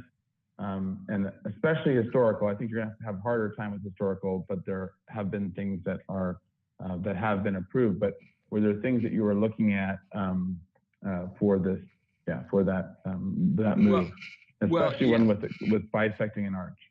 Yes, I think there are several examples. So in fact, of all the examples I cite here, they all bisect the arch. The Saks building is a predominant awning suspended bisecting the arch, and is really announces the main entry to the Saks facility right there at State and Carrillo. Also, Restoration Hardware is a series of 3 arches bisected by a continuous canopy at about the same point. So it would be more or less a triplicate of this. And then, of course, across from the historic train depot on the historic Neal Hotel, that archway is also bisected by the canopy, which is really a nice example of durable quality craftsmanship, which is what we would intend here. And in particular, before the membership even engaged our firm to work on this, they enjoyed that particular entry. They thought that would be very appropriate for what they were looking for on their facility. So. Okay. All right. And any other questions from other commissioners? Mr. Chair. Commissioner Early. Along the lines of that canopy, is it anticipated that the name of the facility would be put on the edge of that canopy? Commissioner Uli, you're correct. There would be some further detail as to how that canopy is detailed with some communication on it. And there's some great opportunity to actually refine that steel work, which we would look forward to showing you. But yes, we want to take advantage of that opportunity for sure. I thought as much, and would only caution that I don't think letters standing on top of the canopy would fit in El Pueblo Viejo, so it should be on the surface of the canopy if you're thinking about it, not above or below. Agreed, and it would be rather subtle relative to the comment you're making there. Or up on the upper part of the cornice above the anchor point. Okay. Other Other questions from the commission? All right. If not, let's go into comments. Mr. Chair? Oh, actually, sorry, I have one more question. Sorry, if we could zoom back in. Sorry, I just remembered one more. Zoom back into that, the mission gable. So if you can give your, okay, so two questions, or one, yeah, two questions. First question is, why is the top molding, the cornice of the mission gable smaller than the wall, than the cornice on the wall right next, alongside it, when it's actually taller? Yeah, Commissioner Grumbine, I've studied a great many mission style parapets that have this kind of form, and that is often used as a device to tailor that higher pediment. So it's something that we felt was scaled appropriately and not too aggressive.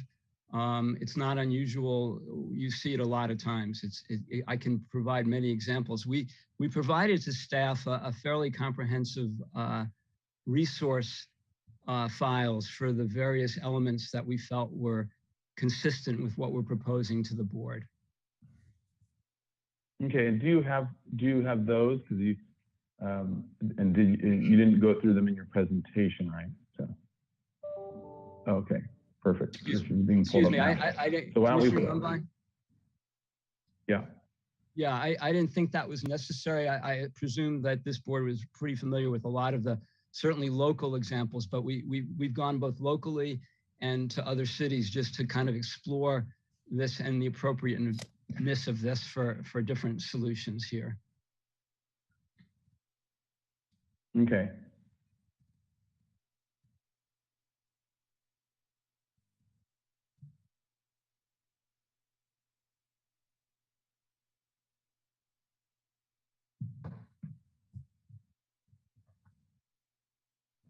Perfect. Okay, great. This was good and helpful for seeing some of your inspiration. Okay. All right. Now, any other questions by commissioners? Okay. All right. Let's go into comment. Commissioner Drury, I think you were starting with the comment. Yes. I know this is was not a Hispanic style building, but I like the old architecture, sort of brutalist architecture. I thought it was unique, but I like this much better. There's a certain unfortress-like look to it, and it's a very peaceful facade. I think that if the extension of what do you call I'm sort of losing my words here. The facade, no, it's not an awning. What is it called? Help me, somebody. Canopy. Thank you. I would assume that there'd be some decorative ironwork, not just a rectangle. That will come back to us in details, I would imagine. That is correct. We really do look forward to showing you the refinement of that. Right. I find this very pleasing and very peaceful, and I'm in support of the project as presented today. Thank you. All right, thank you, Commissioner Drury. Other comments? Take a stab at it. Commissioner Uli and then Commissioner Lenvik, I think. I've always appreciated that old split face building the years it's been there, and will miss it when it's gone. I find this to be a terrific improvement and fits squarely within the historic district's guidelines. I would suggest, though, my reading of the entry with its airlock is partly a security feature, I would imagine, and would suggest that the kitchen door, which has no airlock, somewhat disappear. Don't draw any attention to it. I have no problem with all of this wonderful white plaster facing the street. and leave it as unadorned as possible. And if the kitchen door disappeared, I would be delighted. I love the idea of the parking lot being a courtyard or a forecourt or a plaza that is used for other things other than parking, as long as the parking is accommodated when it's being used as plaza. And I think there's a wonderful opportunity. There's a parking lot much like this on the Upper Village, I think behind the little corner deli there. There's a parking lot back there. And there are these wonderful brass markers for the parking spaces that I think is an opportunity maybe for your donors to be recognized in that plaza as a cool little idea. Love the project. I think it's very supportable. Thank you. All right. Commissioner Lendick. Yes, I agree with Mr. Uli. It's I don't think the kitchen door needs to be made a feature of the wall. The wall is blank wall is handsome in and of itself. If the door needs some enhancement, well, do it without going so high. My one comment is I like the idea of the opening in the street wall for people to walk back into the through the parking lot to the entry. My only comment is, why aren't you differentiating in some way, color or material or whatever, the fact that it is a pedestrian walk back to the entry, as opposed to walking in the parking lot? And in the same token, why don't you at least have some little bit of different paving material at the entry so that you are invited off the parking lot into the building, into the entry? And that's my only comment that I would have regarding the site planning. I don't see a single rod supporting the canopy dead center as being a good solution to the canopies, which we oftentimes fight in EPV to begin with. But to have one supported with a single rod at the center is probably not appropriate for EPV. Thank you.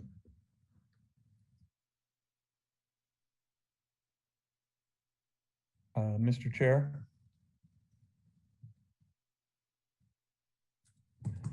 If I may comment. Oh, sorry, I was on mute. Yes, Commissioner Butler. The initial reaction is very positive in what you're showing so far here today. Appreciate the effort to make it sort of integrate into the neighborhood, the style, et cetera. I did have a different view on the large flat front. It feels a little more commercial and retail to me. Maybe necessary as a requirement of the building, but it felt like with all of that wall space, and again, maybe that can be addressed through planting or trees or whatever, but it does feel a little bit more like a large retail presence. Overall, like the design, the approach. I think would be interested to know more about the perimeter of the parking lot itself and what's there, and I'm sure that'll come up the next round, and just thinking of security and access. But overall, a nice improvement over what's there today. Chair Grumbine. Commissioner Manuel. To touch on those points for against the building, I think the planting, as was stated in consent, needs to be more robust, and maybe these renderings aren't. I don't see any quarter lines, so I guess they're not really showing the actual planting plan. And then the pots in the parking lot. I think it was mentioned that you could have trees in those pots. I think that's a good idea if you're not going to do it in ground, if you want to keep it flexible for space. But I also think the pots need to be a bit more robust as far as just a car being able to knock those over. Something more substantial. Besides that, I think this is, as I stated in consent, a great improvement. Okay. Other comments? Okay, I'll throw in a few more comments. I totally agree. This is a huge improvement and very much it's going to be a beautiful. I appreciate the idea of treating it as a forecourt as well and making this semi-public outdoor plaza space. So I think that's a great use. The comment of the wall, while it is, there are plenty of examples of big walls. I do agree with the general idea that in this case, it still feels like it's a big sort of commercial. It could be a Walmart or something behind it. It has such a large wall expanse. There might be a simple way of breaking that up, whether it's like a simple flat jog like a pilaster or just an implied pilaster with no moldings or anything else, or some other way of treating the wall that would keep it from being so or too commercially read. But that being said, I mean, it might be able to just be gotten away with as a big blank wall. I think that the opening to the kitchen is inappropriate in its proportions. I think it would be very hard pressed to find an opening that vertical or even maybe even half that vertical. And I think that you can definitely downplay it and it would be a much bigger improvement. But I know those details will get finessed as the project goes on, as well as any tile work or things like that. If we can zoom into the entry, I think the landscape in general, once we see the updated version, I think we'll be able to tell better. But I think it's really going very well in the right direction. And I agree with the landscape comments, Commissioner Manuel as well. The entry piece, I think, is the most problematic for me in its refinements, which I think can happen at the next stage, but I think definitely need to happen before I would be fully supportive of it. And the mission gable and that parapet, and perhaps it's because of the change of the sizing of the cornice.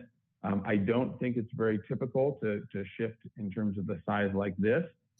If it goes forward and proud of the sort of sidewalls, then it might be okay to change your cornice and have this shift.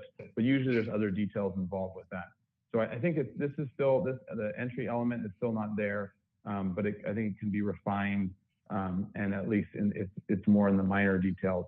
The canopy, as one of the commissioners had alluded to, I think it's Commissioner Lenvik, we have been pretty hard on metal canopies in EPV. They're not the most traditional. There have been, like the Saks example, and others that have sort of convinced or gotten away with it in terms of previous HLC, or at least further back years of HLC. But in the last couple of years, we've been less and less happy with them. So in this case, I think the part of the problem with it is, as well as complexity, is curving outward in a sort of complex curve even, and at the same time, there's a curve above it with the arch. And I think that those two forms are not fully resolved at all. And so I think that that's part of the trouble with it. Also, the single support is also visually, it's not as believable to have a big heavy canopy to be visually supported by just a single rod or chain. So I think trying to find historic precedents in iron or in some other way might be a way of going, or it might be just losing that canopy or doing something else altogether to market, because I think that it is a very complex shape and design that you're trying to propose here, and I think it might be more difficult to get it to resolve well than you have here. As well, I would say to look carefully when you're quoting your Doric column, and I think it would maybe be more like in this case, it's more of a Tuscan, but to look at when your section, and if we can jump to your section in a second, or for a second here, maybe I can just kind of point out, but in coming up with, and I know there's examples that were built recently, and there's also historic examples, and I think the challenge is going to be to look at historic examples that have done something similar and in terms of how they've resolved it. If we can go to the section, here we go, perfect. You can zoom in, and I think hopefully the column will appear once you zoom in. And this is just a subtle detail, but I'm just using it as an example, so that, and actually the one, yeah, okay, that's fine. We can zoom in there. Okay, and scroll up just a tiny bit. So as an example, so of some of the detail, it's going to need to get worked out in the long run. So this, let me just pick something faster here. So this little piece right here, this little jog that you have is the architrave of your entablature that's going around, right? And typically, or normally, canonically, that should line up with the thickness of your neck of your column. And even though it's a minor detail, that should expand to like there, for example, as a way of resolving. So I think there's a lot of these pieces that are going to need to get resolved. And it's sort of a complex puzzle you're setting up for yourself with this canopy as well. So I would say it would be helpful to, if you found some good historic precedents that already resolve a lot of these moldings and profiles as a sort of a helpful guide as you go forward, and paying attention to some of those intricate details if you want to get through this process quickly on these next hops. So that would be, let's see if I had any other comments. Yes, Commissioner Lundberg. Yeah, you've identified a key point from the standpoint of how that arch, the thickness of the arch, and how it should be landing on the column and such. And I think that really needs to have some integrity, and I think it can be done. And the other problem is, of course, is that the canopy is cutting right through the top of the arch and the architrave, and that is, that's a real complicated problem. You're trying to get classic architecture with a contemporary canopy, and the two have got to somehow blend better than what's currently shown. I think the column and the arch should be expressed strongly, and the canopy not cutting them in half. Your comment regarding the upper molding in this area being smaller than the main wall, I can agree with you, and in some cases I don't agree with you. I think the problem here is that the wall that is taller with the smaller molding on it is only set back maybe 8 inches or so. I mean, there's not enough depth there to allow that smaller wall to to stand free and to feel like its own piece. Like its own thing. Yeah. And I think that maybe that I like the composition. I like a lot of stuff that's going on here, and it's so close, but also it's off a little bit. And I think that restudying this, maybe there should be some more depth, pushback or whatever. It's really close, and I think it's going to be a really attractive facility facade for the group, but I think it needs to have some real close study regarding how traditional architecture really comes together and what it and how it works well. So that's and actually just sort of a little slight addition on that as well, and it might just be the rendering, and as it works out, it'll be different. But as an example, like the thinness of this wall as a parapet, that really needs to read like a thick, like a adobe or at least a load-bearing masonry parapet wall. And so right now it's reading is really thin, like a 6-inch wall or something. But have a massive wall that tall in Mission Revival, you would typically have it at least a foot or so visually. So that kind of subtlety. But of course, this is just at the beginning coming to us, so there's still plenty of time for refinement. Okay. Any other comments? Commissioner Manuel. I just have one more comment reacting to this shot right here. I think having the pavers go straight up to the front door feels a little awkward to me. just to have some delineation of where vehicular is supposed to stop and where pedestrian and a real entry starts would be, I think would be really helpful. Whether it's material change or color change or whatever, just to have something there. Gotcha. Okay. I suppose similar to the kitchen door paving, because that changes. Mm-hmm.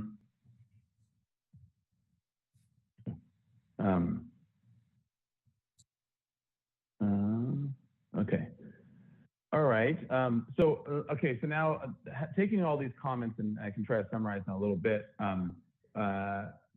But is the commission feeling like this, like currently with this set of drawings, that this is enough to give project design approval for, and then with all these other comments and additional things to be coming back for final, or is there too many pieces that still need to be updated or worked out that the commission is feeling like it's Mr. Chair, they want to see it again?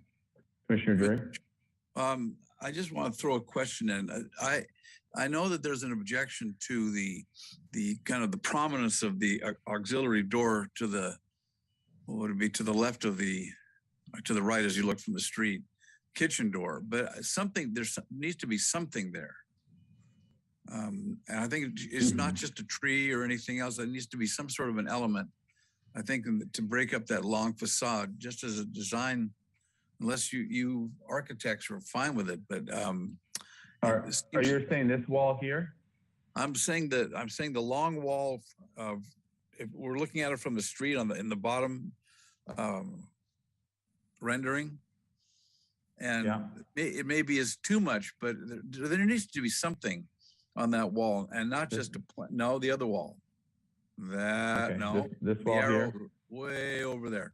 No, this wall, that one, the kitchen door, the kitchen door, the low wall.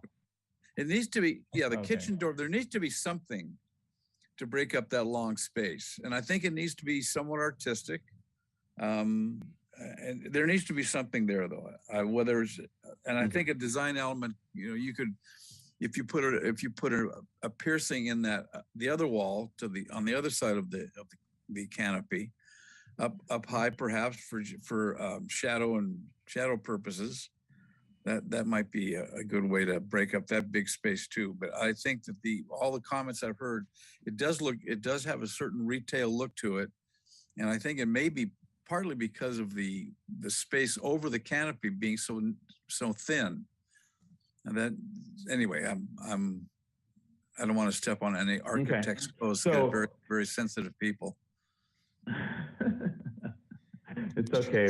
We get used to getting beat up a lot. But and then your question is, I do not think it is ready for project design approval. No.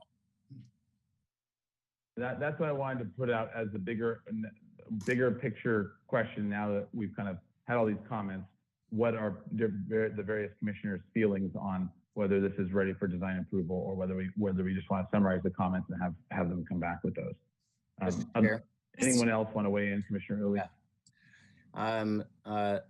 Unfortunately, even though the applicant would wish that we would give it a PDA, I think there are too many moving parts that need resolution before we're comfortable knowing exactly what is happening here. So I'm not prepared to do a PDA today. Mr. Chair. Okay. Other commissioners? Yes, Ellen? Part of my interruption, and I'm sorry to jump in the conversation, Mr. Chair and fellow commissioners. I just wanted to acknowledge that this project is subject to Permit Streamlining Act, and it has been deemed complete already. And so we will need a decision at least for project design approval at a certain time. I'm going to look it up momentarily, but that may impact the thinking around this and for the applicant's sake for their project. So I'm going to have staff look that up right now, and I'll get back to you, but I just want to acknowledge that. Okay, so that sounds good. We'll get back to you. Let's at least for now still, actually, why don't we do this while we have some time? I'll summarize the comments, and then we can circle back with whether with the rest of the question once we know more information from Ms. Quintinda. Okay, so so let's start with the landscape. I think, and if we can go to the landscape plan. So the first comment was that we're wanting this landscape plan. In general, heard very favorable things about it, and in general, very supportive of this landscape plan. What we would like to see the renderings updated with this landscape plan fully expressed. That's the first part. And then and actually, interesting. Well, I guess this has somewhat it, but maybe not fully. A differentiation of a sort of the pedestrian path up the middle with the parking lot, some sort of a differentiation in terms of the path. Accent or differentiation of the entry of the hardscape at the entry as well. The suggestion was made as to make it similar to the kitchen door entry as well, perhaps. But a difference in the paving or design to accentuate the front and entry and the connection to the pedestrian. A lighting design plan will be needed, of course, as well as, of course, specs for lighting. Let's see. Before we get onto the building, let's see if there's anything else here. A suggestion for the markers to divide the parking spaces, the suggestion of brass markers or something else similar, and it has also potential for a donor appreciation moment. Looking at the potential articulation or added detail to the sidewalk wall, and I just want to confirm with Commissioner Drury, one of the ones he was talking about, was it this wall? I know you were also talking about the other back walls of the building, but was it at the sidewalk, that low wall? No? This is like the 10th time I've got this wall wrong. So I want to try to, okay, so then no, you're muted, so it you're was going not. to unmute. Okay, is it this wall on the building? Yes, it's the kitchen. Is not and that the kitchen wall is could on this perhaps side. use some articulation, but it's not nearly as dominant as the wall with the kitchen. Got it. Yeah. Okay. All right. Okay, good. So okay, so and let's fold into the building now that we've kind of covered the lands. Oh, actually, another thing. So in addition to updating the renderings to show the landscape plan, with another point was that the pots really need to seem substantial. These pots here need to be seen substantial, as if a car won't knock them over. And the plants in general need to be made sure that they're feeling substantial as well, but that we need to see the renderings to see how they would play out, renderings or elevations. So that was the main comments from the landscape. And am I missing anything landscape-wise? No, I mean, besides that, it's a big improvement, but that's all the critiques. Yeah, yep. So that should start off with that. Our first comment is it's a huge improvement, and we really love the commission loves the idea of creating a plaza forecourt for the building and as a semi-public space. Okay, and then let's go to the building now. If we can go back to the rendering page. So the design of the current design of the kitchen entry needs to be restudied, perhaps minimizing it, but also with the making sure to be thinking of the expansive wall that is there as part of the design. But to minimize it and to make proportions of the opening more appropriate to El Pueblo Viejo, the tile to be proper to El Pueblo Viejo, any tile work that's included in the design. And then to the main entry, the main entry design, the canopy is problematic, and the suggestion is to either lose it altogether or to redesign in a way that works with both the traditional architecture and the columns, and also in a metalwork that is a traditional proper EPB metalwork design. In one point in particular being that a single, for example, the single chain or single support for the canopy does not look structurally proper as a traditional detail. The classical detailing of the columns and the moldings need to be studied thoroughly with historic examples shown, and the section and details worked out so that they relate properly. And then the mission gable parapet wall that is above the entry needs also additional study, perhaps looking at the molding proportions and sizes, as well, and shapes, as well as other adjustments such as the height or thickness of the wall and profile. So just needs additional study. The doors, we didn't touch on this. The doors and the glass doors and windows with additional, I think they should have additional muntins or divisions so they have the upper part, the transom part, correct in terms of a typical Santa Barbara breakup. But I think the rest of the lower portion needs to also have divisions in a more EPV divided way. Then let's see. One potential suggestion to at least look at or study for the wall, for wall divisions. And not all the commissioners were against the strong blank wall, but those who were, one potential possibility to study would be breaking the wall plane slightly so that it was articulated and not a single plane. With potentially pilasters or other ways of breaking the wall plane.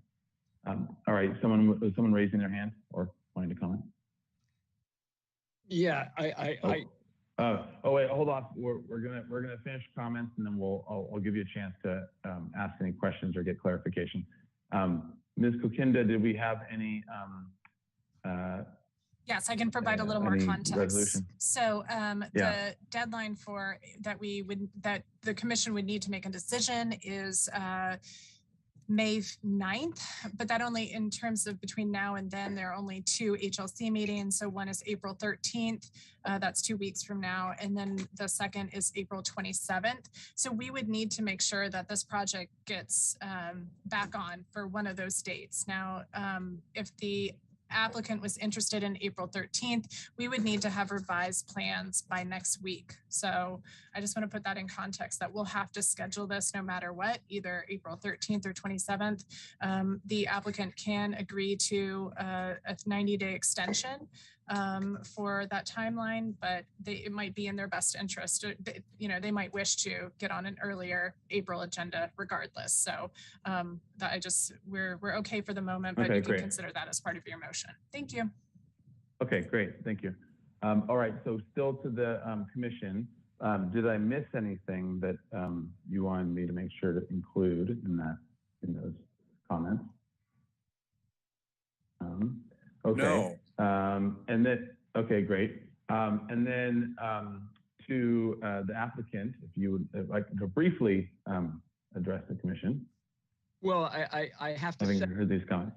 and I wholeheartedly apologize. At the exact wrong time, my computer just fritzed out and I lost contact for the last 7 or 8 minutes. So I'm horrified that I missed what you were discussing.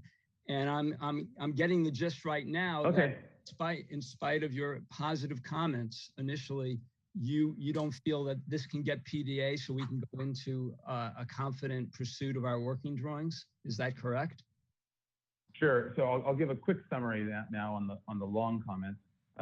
So the first, I took a sort of a read on the commissioner, what the commissioner, what they were feeling in terms of having seen and discussed this project, and it was pretty much unanimous that while it's really great and going in the right direction, it's not quite there for PDA. There's still too many little pieces that need to resolve to feel comfortable for the commission to feel comfortable. So that was the everyone that spoke, and the majority spoke.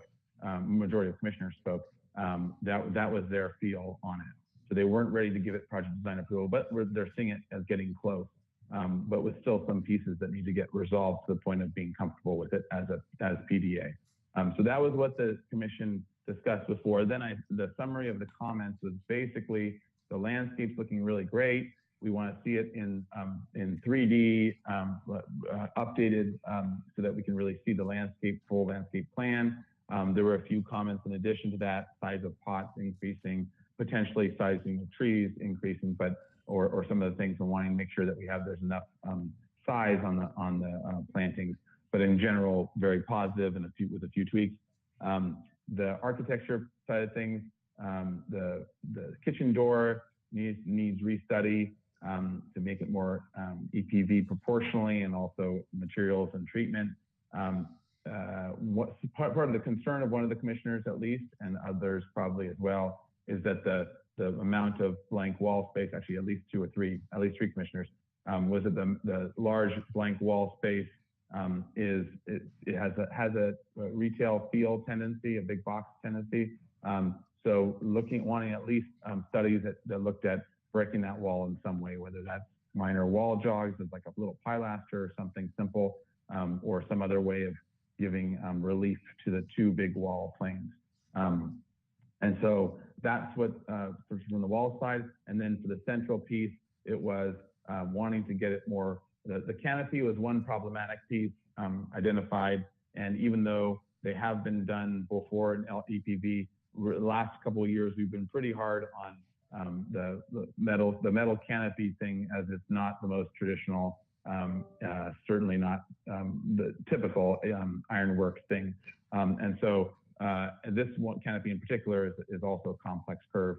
So it's a tricky thing that you're trying to pull off in terms of integrating a EPV, good EPV canopy within this complex arch solution. And so then some of the profiles as well, and the language of the arches and the classical moldings need to be really worked out, and have examples that you bring to us showing how you're thinking along the similar lines with those precedents. And then the mission gable, it still needs some more refinement as well. It might need to go taller, it might need to go thicker, combination of the two, or molding adjustments in that. So that element is still a little bit in need of more study and more refinement.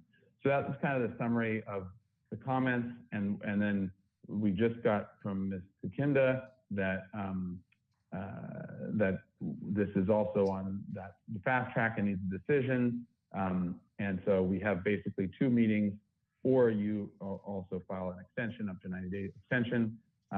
But we basically have the ability of 2 meetings before we actually have to either have to give a thumbs up or thumbs down on it, or for PDA. So that's where we are. I guess one question to you as the applicant would be for the first question is, would you be able to come back in 2 weeks, given all this and given the leanings? And then it'll still be on the commission whether we're feeling like doing something else or with this new information. So, Mr. Chair, if I could just Mr. Chair, just if I could qualify that for the applicant, that in order to be scheduled or to continue this project 2 weeks, we would need revised plans the middle of next week. So that's just one consideration. Alternatively, there's April 27th, which we'd need the plans the week before that hearing date as well. So it gives the April 27th date gives you a little bit more time. Otherwise, we need to have submitted plans next week. I would say we'll plan on submitting returning plans to you next week. I would say that, while there are a variety of things you're discussing, they've all been thoroughly studied by us. So we've got alternatives and we'll come back with those refinements. While you might feel they're significant, I feel like we can make the adjustments to the cornice over the columns and the mold over the columns and articulate the canopy. We do encourage the board to look at the files. I don't know if that's possible, but we have a thorough resource of the historical nature of canopies throughout Spain and Santa Barbara. So we'll come back with the adjustments and try to respond and clarify some of the details for your edification. So we'll be back. Okay. Okay. We have Great. utmost So, all right. confidence. Yeah. All right. So back to the board now, or the commission now. All right. So with all that information and with those comments, is there any more discussion as to what the commission is feeling or what people's thoughts are? Any additional thoughts to it? Otherwise, I'd be looking for someone to make a motion. Mr. Chair, my only additional thought is I'm not too concerned about the ceramic tile detailing, given the fact that the commission has approved 2 projects in the district that, in my opinion, don't fit the LPV guidelines. And so I'm a little more flexible on the expression of ceramic tile. And if it becomes an art piece, then that's even better because we don't comment on art. It's freedom of speech. So that's my only closing comment. And with that, I'll offer a motion to continue the project. All right. 2 weeks, Continuing Mr. project for 2 weeks with those comments. I think the applicant was comfortable with 2 weeks, so continuance for 2 weeks. I'll second that. All right. Motion by Commissioner Uli, second by Commissioner Drury. Under discussion. Any discussion? All right. Roll call vote, please. All right, thank you. I'll go ahead and start with Commissioner Lenvik, Yes. Commissioner Uli, Yes. Commissioner Manuel, Yes. Commissioner Jordan, Yes, Commissioner Drury, Yes. Commissioner Butler, Yes. and Chair Grumbine. Aye. All right, motion carries. Thank you.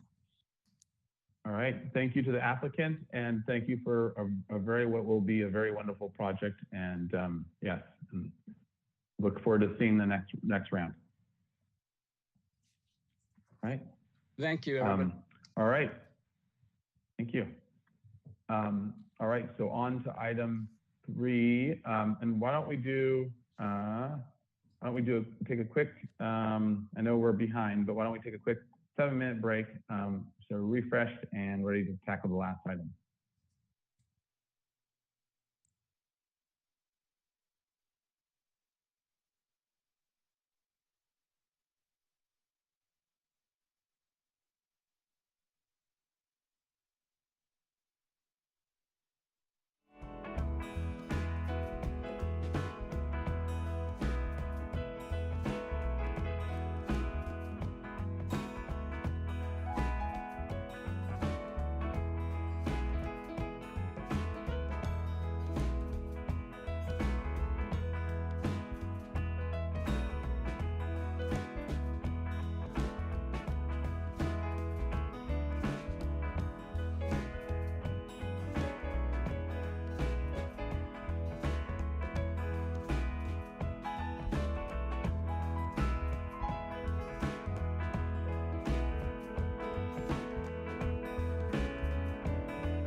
All right. Calling to order Historic Landmarks Commission, or calling back to order Historic Landmarks Commission, March 30th, 2022. All right, so we are on to item 3, 1100 East Cabrillo Boulevard and 1414 Park Place. This is for project design approval and final approval. The Andre Clark Bird Refuge, part of the California State East Cabrillo Boulevard Parkway Historic District, say that 5 times fast, designed by the Olmsted Brothers, located at 1100 East Cabrillo, and the Municipal Tennis Center property located at 1414 Park Place are listed on the Historic Resources Inventory as they are eligible for designation as historic resources. The project proposes to improve water quality and restore habitat for aquatic and avian wildlife with the replacement of the Andre Clark Bird Refuge Lagoon Weir and Weir Gate, removal of approximately 18 non-native trees, recontouring portions of the lagoon shoreline, recontouring the mouth of the lagoon on the beach side adjacent to the volleyball courts, seasonal lowering of the sand berm at the mouth of the lagoon on the beach side, and installation of native plants and rock clusters along the margin of the lake, islands, and mouth of the lagoon. Construction of a bioretention basin will also occur at the Municipal Tennis Center property located at 1414 Park Place. New proposed interpretive signs around the lagoon will be reviewed separately by the sign committee. The project contains components within the cities and the California Coastal Commission's permit jurisdictions.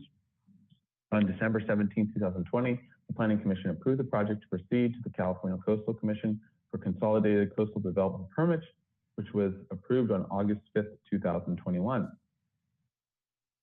Project design approval and final approval are requested. Project compatibility findings and major alterations findings are required. Project was last reviewed February 5th, 2020. And Commissioner Manuel.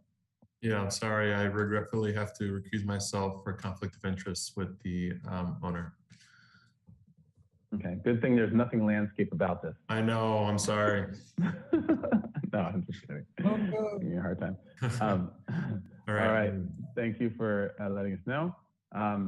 And to the commission as well, for those of you who were not on the commission or not at the meeting, if you did not watch the video, please feel free to ask questions, but refrain from comments or voting.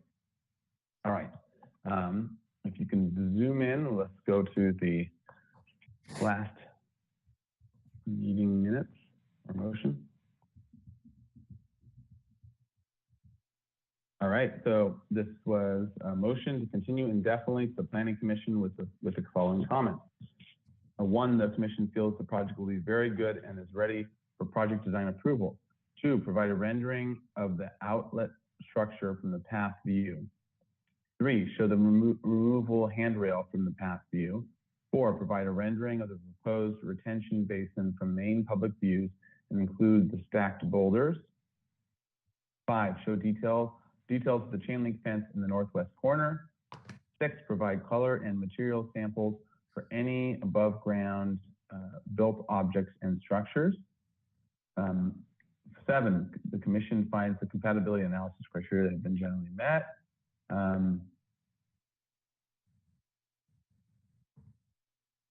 Okay, I'm just scanning to see if there's any additional information about that. No. So the action was by House, the second by Drury. 800, Lully was absent, the motion carried. All right, so with that, welcome to the applicant. If you can introduce yourself as well as yourself and team, and you'll have 15 minutes to go through, and if you could, your presentation, and if you could, which is a lot of pages, so if you could focus on especially on the pieces that were mentioned in the previous motion, and kind of walk us through anything else that has changed as well since then. And I guess as a point of clarification from staff as well, so this project needs more than just design approval and final approval, right? There's another additional twist. Is that right? Of the actually, yeah. What is this? What are we needing to review here as well? This project is before you, requesting project design approval and final approval today. Okay, maybe I misread some of that language, or I thought there was also maybe perhaps a difference between what we had originally commented on and now. Okay, so and you can point out anything that has changed in the process from when we last saw it, as well as all the additional things we asked for. So, all right, welcome. If you would introduce yourself for the record, and then. Yeah. Hello, commissioners. My name is George Johnson. I am a restoration planner with the Creeks Division. I also have Erin Markey with me available for questions, and she's also a restoration planner with the Parks and Recreation Department. We're going to talk about the Andrea Clark Bird Refuge Restoration Project today. If we could go to sheet 5, please. I don't think I have control, sorry. This gives us the composite site plan, kind of an overview of the project, and I'll try to address any changes that are different over the last 2 years in the project, as well as the main components of what we're moving forward or proposing to move forward with. So in the left-hand corner is the municipal tennis courts adjacent to Old Coast Highway. In that hashed area right there where my cursor is, we are, well, I guess a little further up. The hand should go a little further up by the tennis courts. Yep, right there. And so that location is where we're going to be building a bioretention basin, and I'll provide more details and the renderings of that so you guys can take a look at that. But that is basically, there's an empty field right there with one tree in it. We're going to remove the one tree and excavate a basin there to treat low flow water that comes down. It's mostly groundwater and a little bit of residual flow from the neighborhood sometimes during the dry months. It comes down an existing sandstone culvert that ends up going under the highway, under the tennis courts and the highway, and out into the bird refuge. We want to intercept that dry weather flow and try to remove the nutrients from it through plant material by growing plant material within that basin. So that's the purpose of it, and I'll show you what it looks like later. That's kind of the one, that's the first main component. The second is you can see all the hashed area around the bird refuge itself, and that is the planting. We're going to be doing native plantings, infill planting around the bird refuge, as well as some new planting in areas where we remove non-native species. Predominantly in the left-hand corner, there's going to be 18 myoporum trees removed. And yeah, right there. And then over by the parking lot, we'll be removing some ice plant. And then down by the beach, I'll get into that later, but there's also some removals and planting there. And then along the bike path, we will be removing a portion of the lawn. We'll keep 6 feet of the lawn for runners and walkers who don't want to be on the bike path, but the rest we are going to, in area, we'll be installing native plants. So that's the planting portion of it. There is one difference than when you saw it last time, or two differences. We were going to do some work on the islands and do some tree removal and planting out there, but we are not going to do that anymore. And we were proposing to do some excavation along the margin of the bird refuge, but we are not going to do that now as part of the project. So those are the two differences that I can pick out between the last time you saw it and now. The fourth or the third major component of the project is down by Cabrillo Boulevard, and it's the weir structure. That's the only real structure that we're installing or replacing, actually, in this case, as part of the project. Yeah, that's right there. And it's basically a dam that pools up the water to create the aesthetic and wildlife feature of the Andrea Clark Bird Refuge, or the lake right there. And I'll get into some of the details of that, and you guys can take a look. We have a rendering of that also and some photos. And then on the beach side of Cabrillo, we are going to do some excavation in that location to expand that small lagoon, the body of water on the beach side of Cabrillo. near the volleyball courts. We're going to be removing ice plant and non-native grasses and replacing them with a sand dune species. And we're going to grade small sand dunes up to about 2 feet high in that location. And then plant that area with native sand dune plant species. We also, just to point out, I'll be going over, there were questions about the fencing, and I'll be showing you that fencing, and there's 3 locations or 2 locations where the fencing is being installed. One is down on the beach, and the other is in that northwest corner where the tree removal is at. It says proposed exclusion fencing on the plan. That's replacing some existing chain link fence, and I'll show you what we're proposing to replace it with. So if you could go to photo number 1 for me.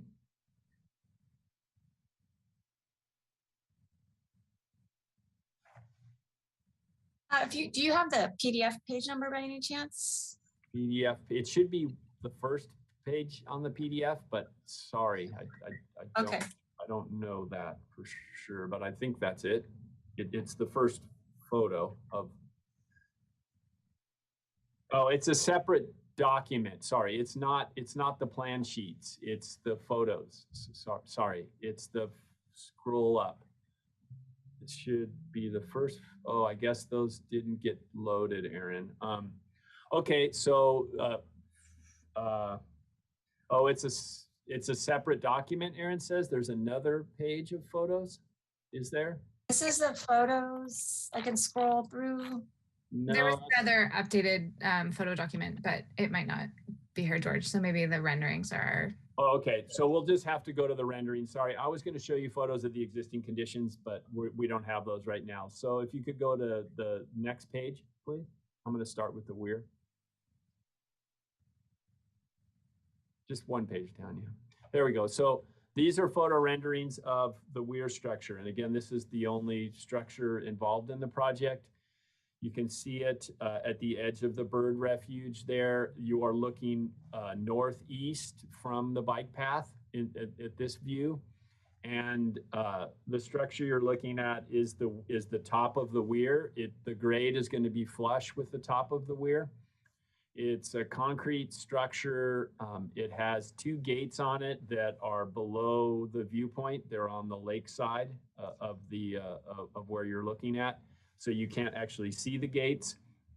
And it's a concrete, basically, wall with an overflow gap in it, and then 2 metal gates that open and are able to open and close. Again, you can't really see them from this view because it's all down below, either in the water or just above the water. It has the parts that you can't are visually viewable are the safety fencing you can see there at the top of the weir, and that is rusted metal poles with galvanized cable, and the galvanized cable is also patinaed to rust so that it's all looks like it's been there for a while. We had previously proposed an aluminum safety railing in that location, and the commission didn't seem super excited about that, so we tried to design something we felt was a little more aesthetically fitting for the bird refuge and wouldn't be as visible as the aluminum railing. So this is what we are proposing. Again, it's safety railing so that people don't fall off that if people walk over there, they don't fall off of that into the bird refuge. So that's the viewing that direction. You can also see it viewed towards in the photo on the right, towards the zoo. That's in the northwest direction. And that shows you again the safety railing, and the concrete is going to be colored sandstone. And then that darker material in between is grading, because that's actually a vault.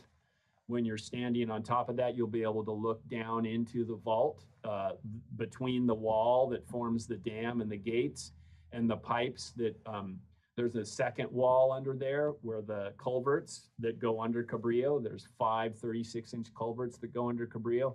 So that gap there where that grading is, you'll be able to look down into that vault. And we need that for maintenance purposes and to inspect in case there's any blockage or issues with the gate or the pipes, the culverts. There will be, this rendering shows some additional planting here on the margin of the bird refuge. There will be a little bit more sticking out into the lawn, and that will help to cover the view there when you're looking from the towards the northwest. But otherwise, this is how the new structure should look. Next slide, please, to the bioretention basin. It's number 1. Sorry. And we do have larger picture views of those if the commission wants to see those. This is the bioretention basin. In the foreground on the right photo, you can see the sandstone channel. And you can see all these plants in between the existing tennis courts and that wall there. This is the basin. This is the basin once the plants have all grown in, but again, this basin is excavated down approximately 4 feet, and then it'll be filled with native vegetation all the way up to the edge of the tennis court fence.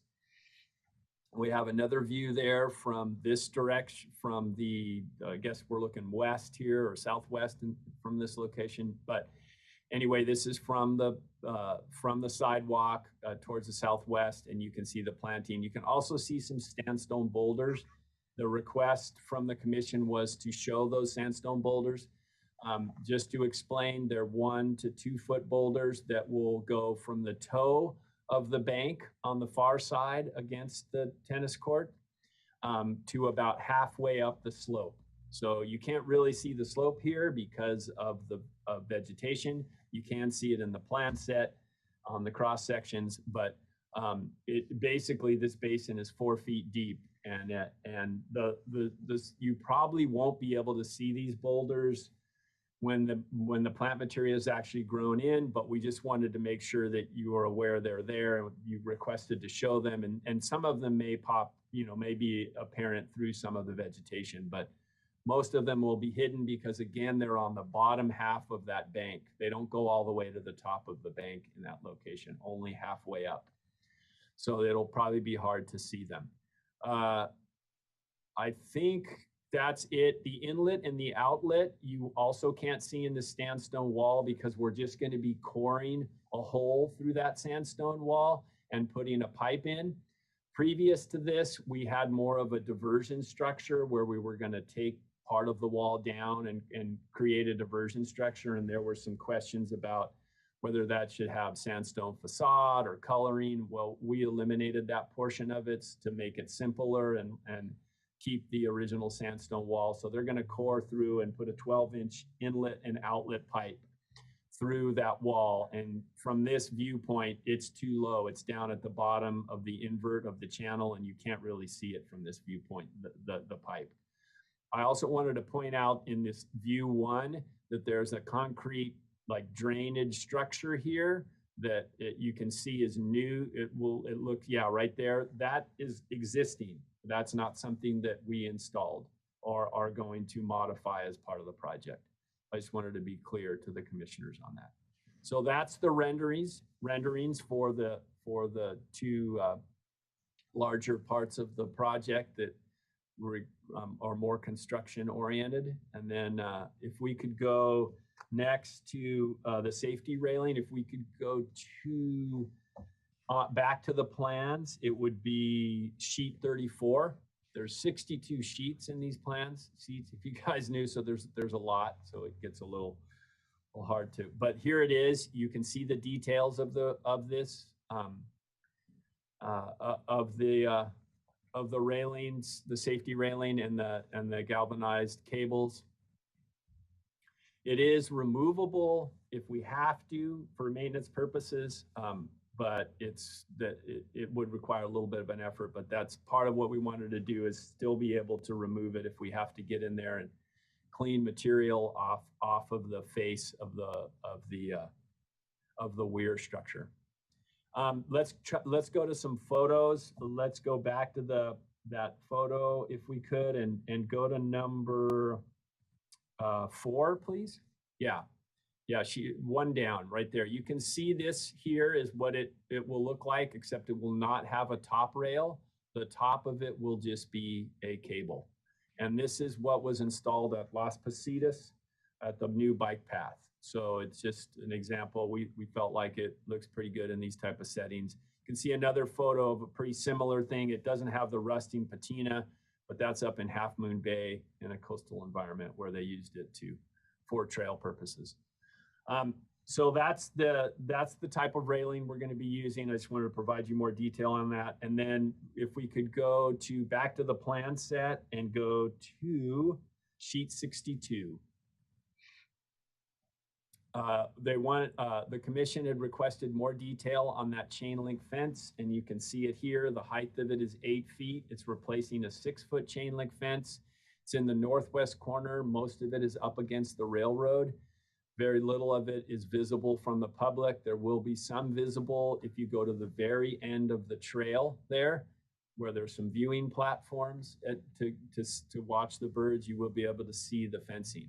We're using what they call mini mesh fencing in order to prevent people from easily cutting or climbing the fence. We have homeless issues back in this area, and we're trying to keep the area a little bit undisturbed. The homeless camps aren't good for water quality or for the wildlife. And so in this back area adjacent to the zoo, it's kind of a nice little secluded corner, and it's good.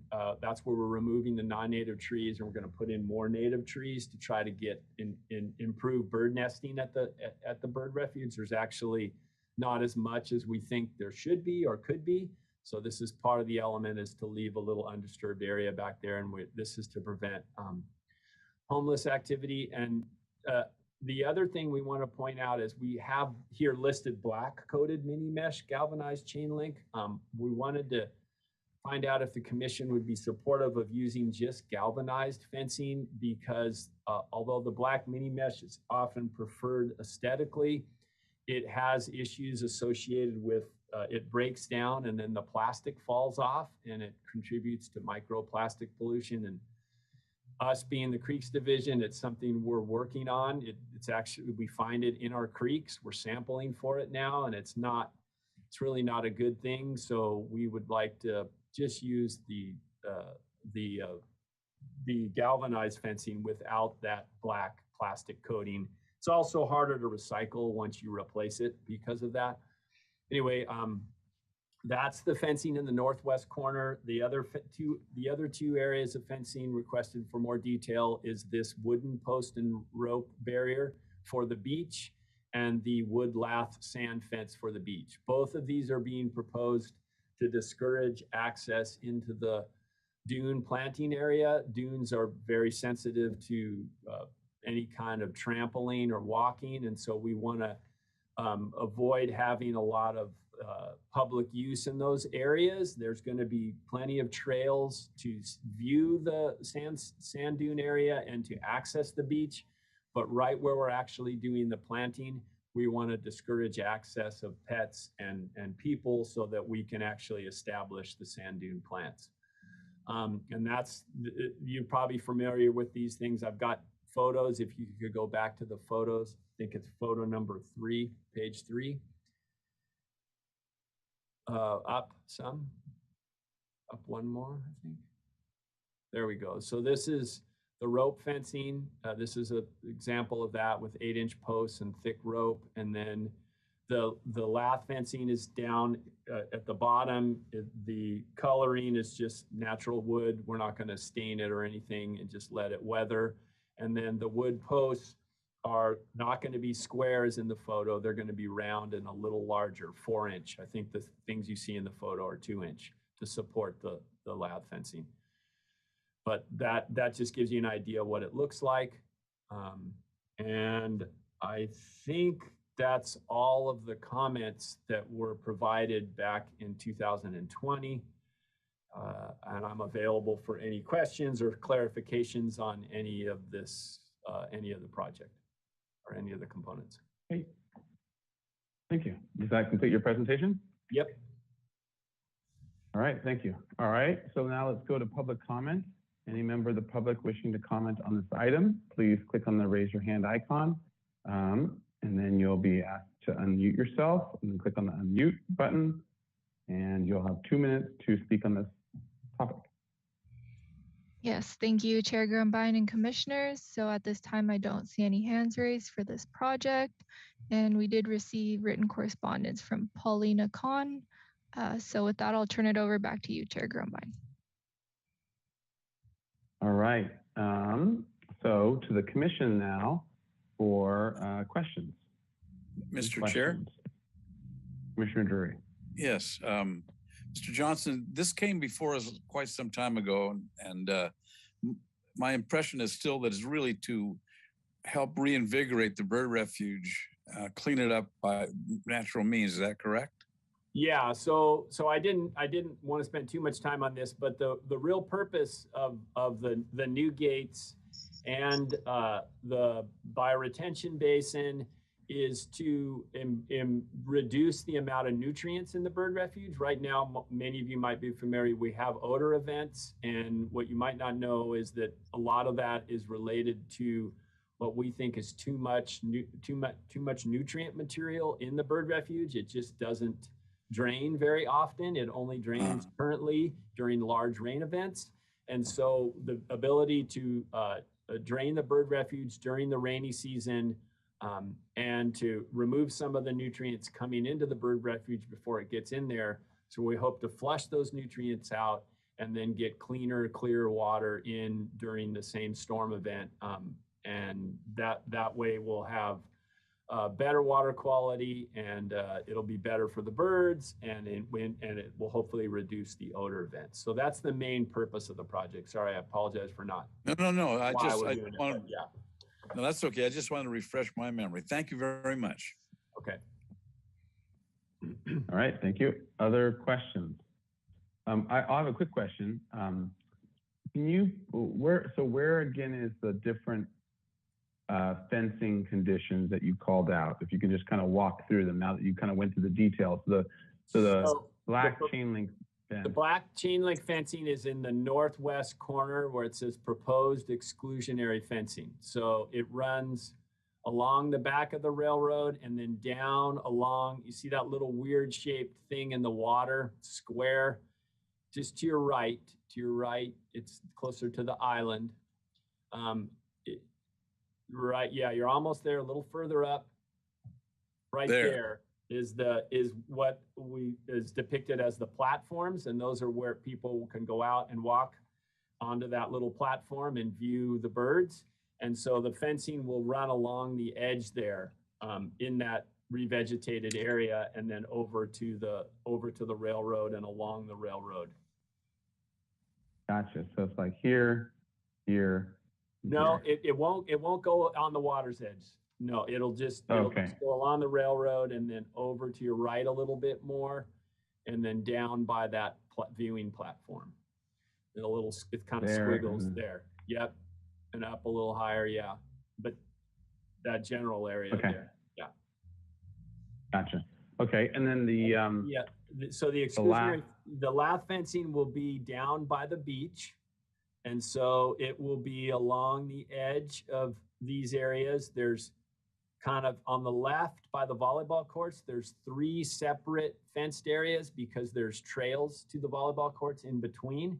It's a little hard to see in this detail, but the lath fencing will go around most of those areas. The rope fencing is for the front of those planted areas, because it's a little bit more dynamic there. There's more, waves and wind and stuff. And so the lath fencing is that like, I guess it looks like diamonds almost.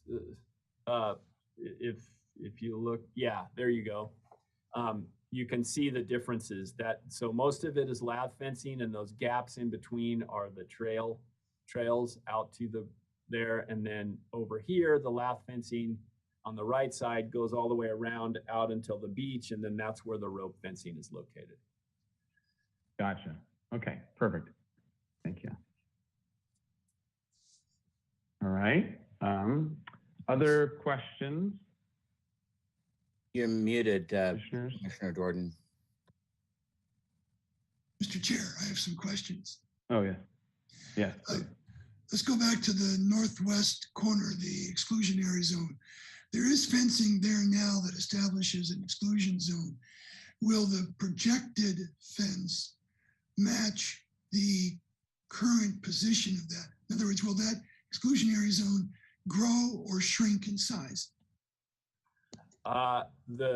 The zone, we're gonna follow the same line of the fencing, so it shouldn't change the size of it. It's gonna replace the existing fencing. Okay. And do you project any change in the water depth of the bird refuge? Is there any dredging?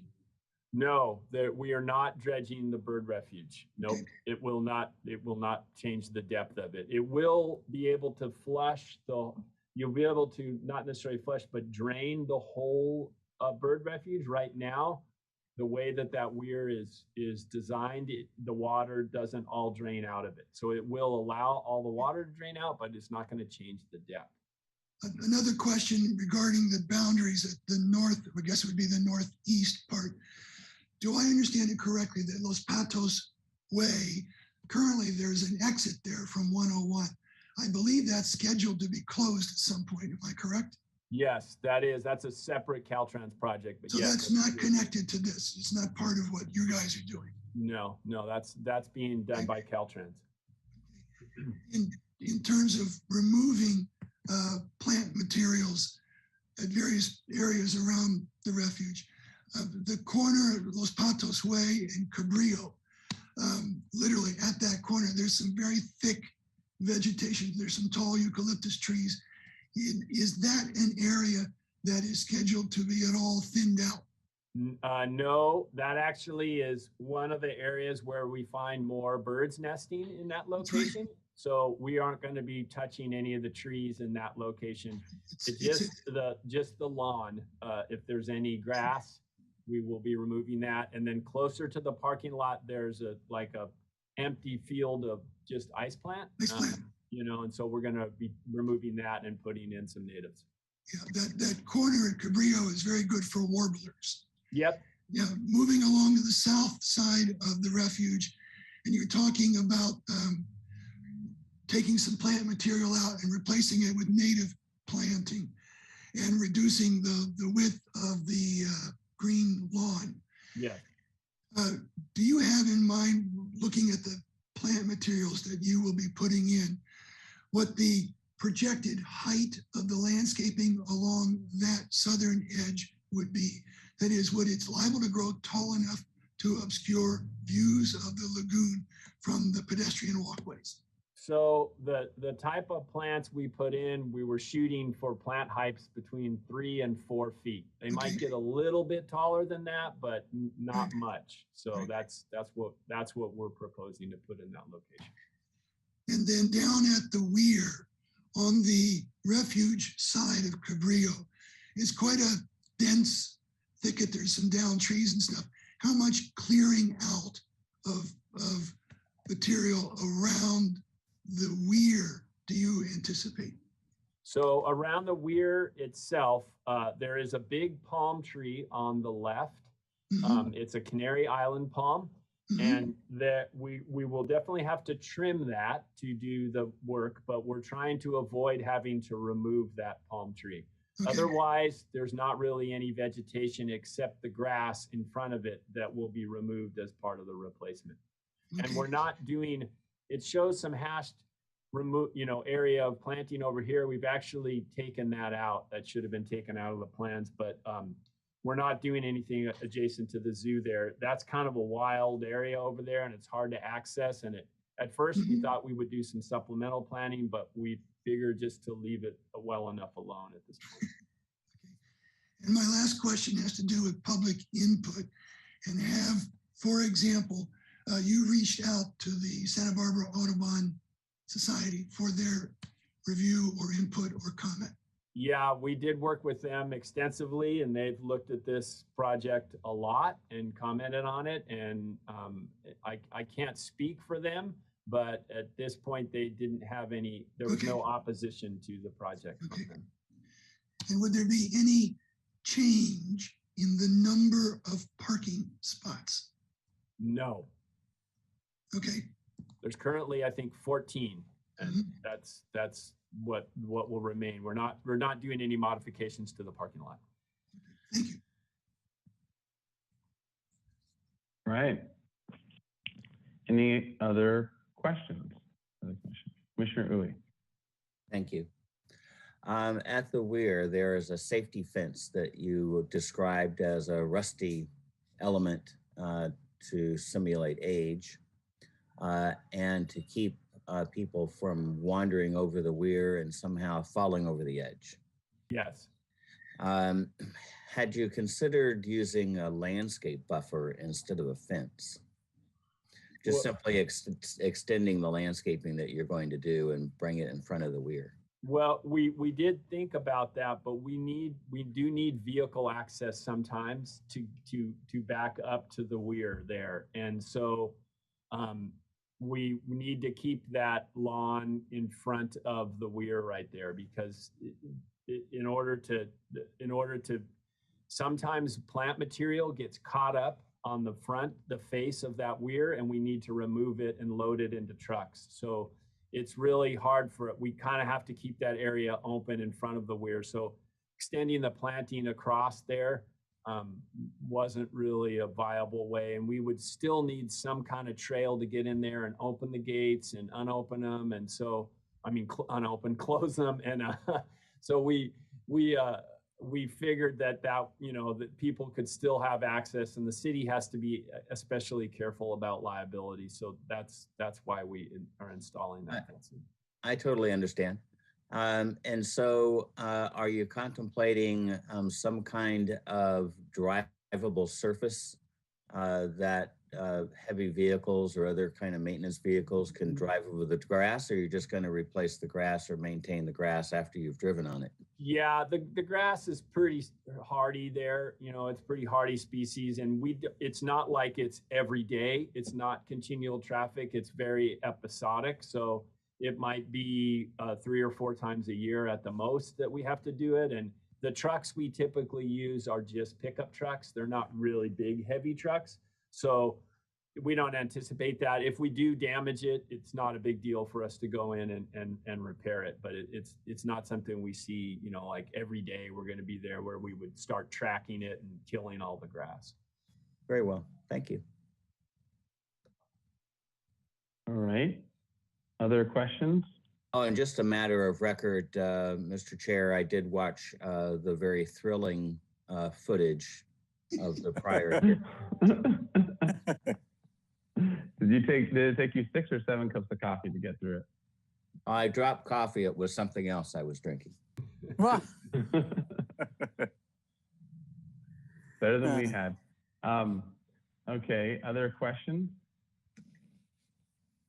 I had a question. So was there more thought? Okay, so I'll frame it with the sort of lattice fencing, the rope fencing, those seem to make sense. I know the argument from the black black chain link fence. The one fence that still seems to be lingering as an issue in my mind is the which is a very visible thing, is at the weir. So maybe I'm putting it this way, like as an Olmsted drive, what would the Olmsted brothers do in this case when they had a weir next to a public location that's very visible with needing to keep people from falling over? And I know the easy answer is back then they let people fall over and then they just pointed at them and laughed at them. But nowadays we're a little nicer. And so what would be a solution that on a major of youth like this that could still get your safety but not be a cable thing? And was that thought of, and what other ideas had you considered or come up with? So we looked at 3 different things. The first one that we had was the aluminum, tubing fencing you've probably seen before. It's actually used on the other side of the bird refuge. It's in some of the photos on the other side, not side of bird refuge, but the other side of Cabrillo, where you're looking over the lagoon itself. And we looked at that, but again, the commission didn't seem to be extra excited about that. And when you have to do 4-inch gaps and you have that wide tubing, it can look pretty busy, and it's harder to get the material to look old and patinaed, because aluminum obviously doesn't look like that. And you can paint it, but it just doesn't, and again, it's bigger, so it's more visible. And then we looked at a gate, like swinging gates. But because of the requirement to have 4-inch gaps, you again have to put some material between those gates. And we looked at grates and, squares and all kinds of different styles that we could use, even cables within the swinging gates. But the swinging gates seemed more like bigger, because you have to use, again, bigger tubing. We have to have 20-foot, well, no, not 20-foot, but I think 10-foot length gates. Anyway, to support the gates, you're going to get larger tubing again, which we felt was more visible. So we were trying to go for something that was as least visible as possible, and that's why we zeroed in on the cable view. And we just didn't have really, I couldn't think of anything else, neither could our designers, of how to approach it. So that's was our best foot forward. Okay, sounds good. Okay, thanks. And any other questions? All right, let's roll into comments. And this is before us for design approval and final approval, project compatibilities findings and major alterations findings are required.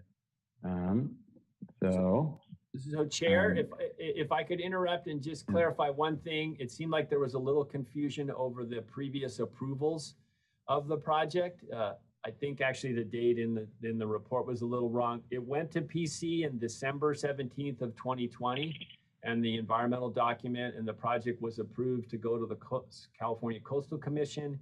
And then on November 18th of 2021, it was approved by the California Coastal Commission. So it's been all approved except for the HLC, final approval of the design elements. No, but we haven't given it we had said that it was ready for project design approval last time, but we hadn't given it project design approval. Is that correct? Yes, that's correct. You haven't given it, yeah. Yeah, okay. So I just want to make sure that we're clear as to what it is in front of us for, so that we can kind of go from there. All right, so to the commission, a comment on this project.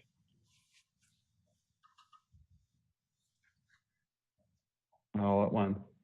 Well, Mr. Chair. Yeah. I find the project is approvable. It's well thought out. It's been through a lot of reviews. I find that there's no reason for us to have to rework any part of it, as I see it. And I'm in favor of galvanized finish on the chain link on that northwest side, the mini mesh. I have no problem with that. It's going to dull out and be probably more appropriate than black after a short period of time. So I'm prepared to make a motion for project design approval and final approval and make the findings. If anybody else is along the same line of thinking. I'd support that. Okay. I would second that. All right. Anyone that wouldn't? The only issue I still have is I agree in general for all the other things. I agree also with your the galvanized assessment, considering the location of that, especially, and the sensitivity of it, right near the water there as well. The only one piece is I don't find that the cable across the weir is appropriate for it. And I would think that something like even something as super simple as thin 42-inch high wrought iron square pickets and a very simple railing across would be enough, and it would also be visually less. It's not that it would disappear as much because the cables would just be a little more, but they're horizontal lines. They don't totally disappear, and they are still, it will still read as a typical modern cable thing and cable solution. And so I would be fully supportive of it if it switched to that as the final thing. But any other thoughts on it? Maybe the only one that feels that way. All right, in that case, it's sounding like and if there's no other thoughts, does someone want to make a motion? I made a motion and it was seconded. I'm prepared to make the findings. You said I think you said you were prepared to make a motion. Oh, No, he made a motion. I made a motion for So preliminary. you seconded. I did. Well, just to make double sure, let's make sure that because we don't have the tape yet to review, but to make double sure, if you could make the motion, then Commissioner Drury, you can second it. I believe there was no motion made. It was just a promise to make a motion. Yeah, that's what I thought too. So let's make sure. Then we can use the instant replay tomorrow to check who's right. All right. Commissioner Lenvick. I, Edwin A. Lenvick, a affirmed and appointed member of the Architect Landmarks Commission, do herewith make a motion for project design approval and final approval of the project at 1100 East Caprio Boulevard and 1414 Park Place. And we'll make the findings if they're brought up on the screen for me.